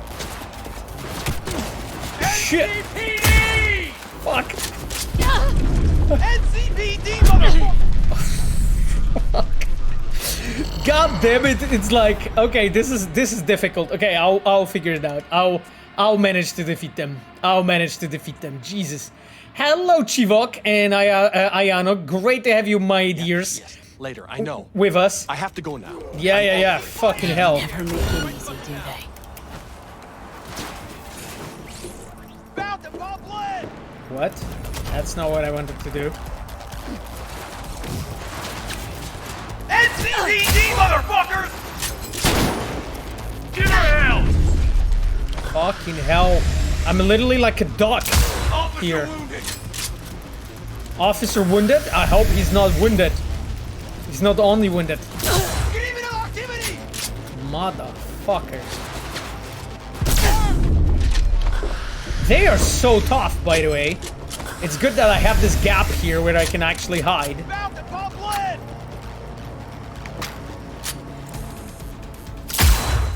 Shot him in the arm. NCPD, motherfuckers!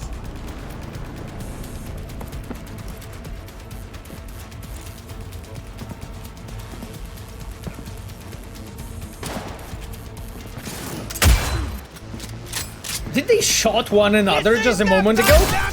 Actually, it looked like they shot one another. I didn't even know that they're... About to pump lead!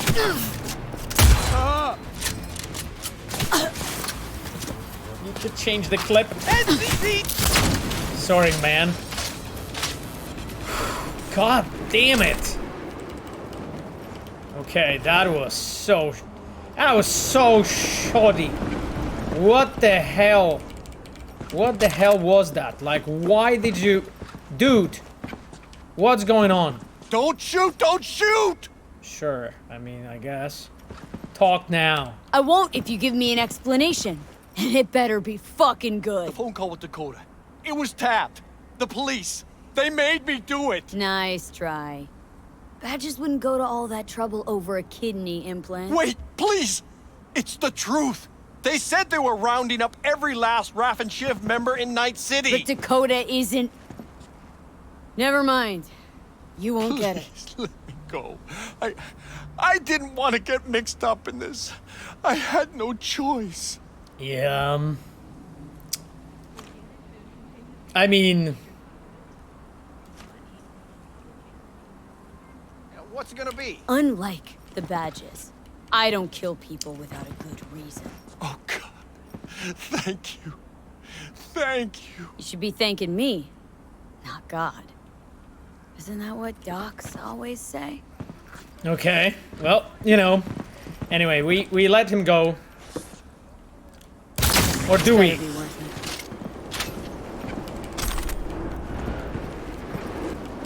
Fucking hell. Scum. God damn it. Nobody's playing like this with me. Tell you that, my chums. Okay. Time to save that guy. Jake, his name was, I believe. Okay. Let's go. I actually, or is there a better police car that I can steal? This one is no. I'm going in and getting this one. Nobody survives Pavlo's encounters. Thanks, Machiavelli.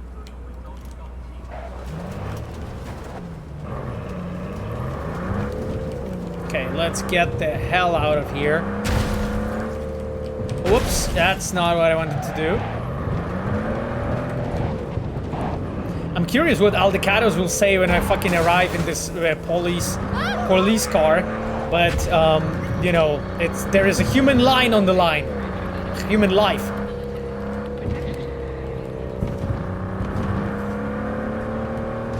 Let's go, chums. I need to go outside of the city.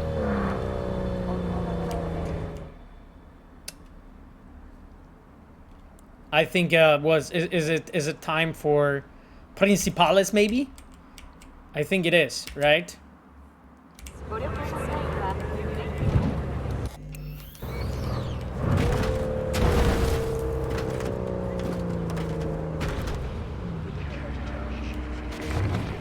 That is not exactly how I imagined that trip to go, but yeah, any good car. This one is good. Holy hell. I'm transporting kidney right now. Seriously, get aside.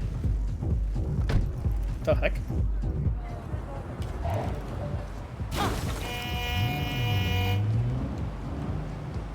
What if would happened? I think I just like drove over the curb, and I got flipped because of that, you know?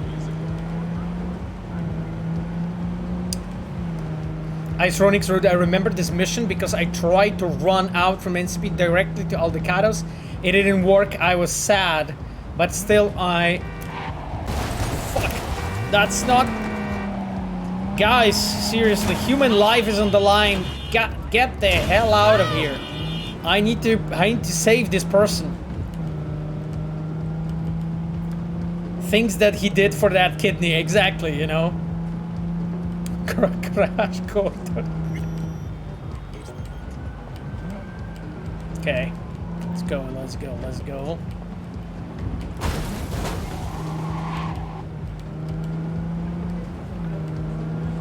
Save you mean to kill that person? I mean, you know, that person was a bad person, you know, and Jake is a good person apparently. So, you know, I need to save him. I'm on a mission right now, my chums. God damn it. This is like so tense. When you play games for yourself, is it Polish or English? I mean, it really depends, you know, from the game. Normally it is actually English. However, if I know that the game has a great Polish version, let's say Thronebreaker, for instance, when I played it in Polish. Because I knew that the localization is awesome, and I knew that the voice acting is great in Polish. So that's why I went with a Polish version. Like, not that many games have a great Polish voice acting, unfortunately. So that's why I played Thronebreaker in Polish, for sure. But for instance, like right now, I'm playing the Disco Elysium in English. I don't think it has Polish voice acting version. I don't think so, but I might be wrong. I'm playing in English though. And the and another game that I'm playing is Zelda right now, Breath of the Wild. And Zelda is, of course, in English. It has barely any voice acting at all in the game. Thiago Pastro wrote, Disco Elysium's awesome. Yes, fucking amazing. I love this game. For like uniqueness, atmosphere, ideas, you know. We deliver a kidney to save someone's, and then he crashes, your awesome Papa. Okay, cool. Thanks. Thanks, Cybercaldos. Guys, I'm trying to read the chat while I'm driving, so, you know. It would be cool if we could use Kerenzikov while driving to slow time. Oh, wow. So that we can weave through traffic pedestrians easier while at high speed. Maybe something they can bring up to gameplay designers. Well, I mean, I'm pretty sure our gameplay designers thought about it a long time ago. The thing is, like, it impacts so many things, like the feature that you described, that I assume it's not that simple, you know, because it would impact all the cars in the whole traffic. But I do agree, it sounds really awesome.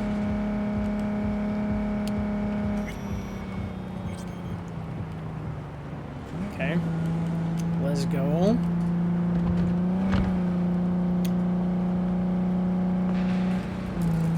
It's actually interesting how the game both romanticizes nomad lifestyle, corporate people like Takemura mentioning it. Cybervesna wrote, Yorinobu himself becoming WAP and portrays the actual reality, like here where nomads are treated like lesser beings and mistaken with Raffen ships. Also Nomad V experiencing a lot of discriminatory behavior around being a nomad.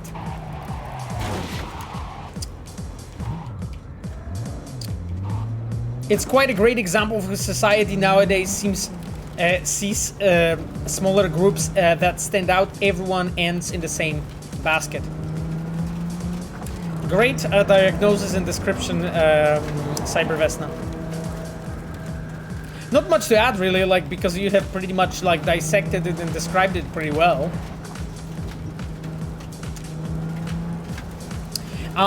Kamil Cesar asked, what do you think about Małgorzata Kozłowska's work as voice acting? Kamil, let me guess. Małgorzata Kozłowska is Panam in Polish version? Is she? Because I don't remember. Like, I don't remember. I think so, right? Exactly, yes. Okay, I thought so.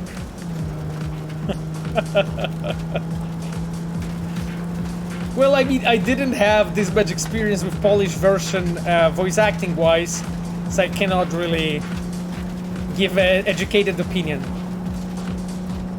I get to know our you know, our V's and Judy, but not, you know. But of course, you know, I of course know the name. I of course know that because it's a famous actress here in Poland. So she's a gem of Polish voice actors. Oh yeah. I mean, I'm sensing, Kamil, like a slight, just very slight, very delicate, you know, sensation that you're, you know, a bit favoring her by some reason. I don't know why, actually, and what tells me that. Okay, chums, we are almost done with the stream, but we need to save this guy's life. So I'm literally now driving to, like, save him. That will be the last thing we do this time around. Holy hell, let's go. Camille favoring her? Not really. I mean, obviously, that's not something that happens, you know.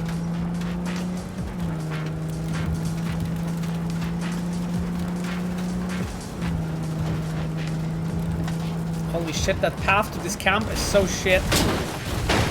Okay, like in a glove, you know? Look at that, fucking parked my car. Let's go, the dude needs help. Let's go, my chums.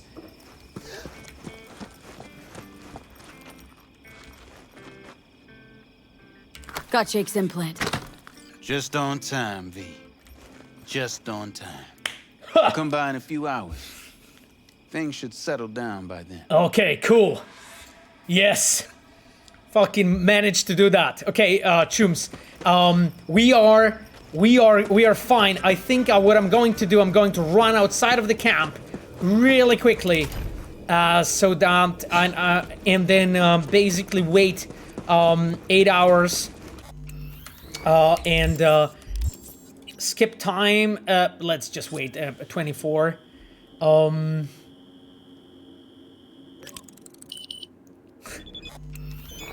Okay, Bob wrote to us.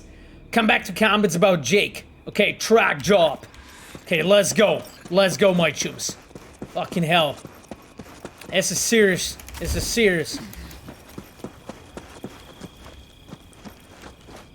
Okay. How's Jake doing? Sadly, I don't have any good news.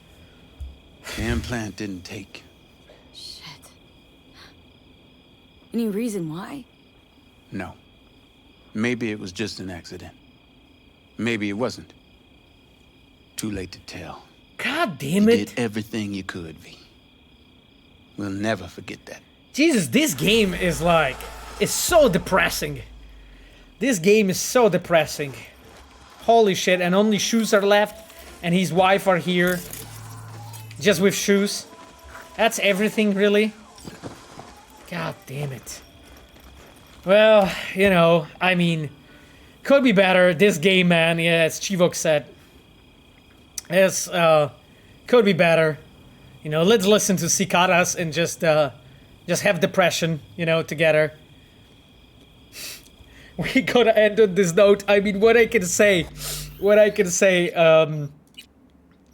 Vuradine, I'm a sad dude, you know. So here you go, guys. We need to wrap this up, you know. Thank you so much for being here today, you know, my chums. I actually had a lot of fun with you, my dears. I will play, you know, something a bit more, how to say it, positive to end up, because why not? We didn't play this one yet today, so let's do it. That is it, you know. Pompon shit, the song that fits the most. No, Jamir, hi, girl Yusos, hey, good to see you. We are actually wrapping up the stream right now. I've streamed for 3.5 hours, you know. We'll be back next week, my chums, you know, chopping up onions, exactly, my friends.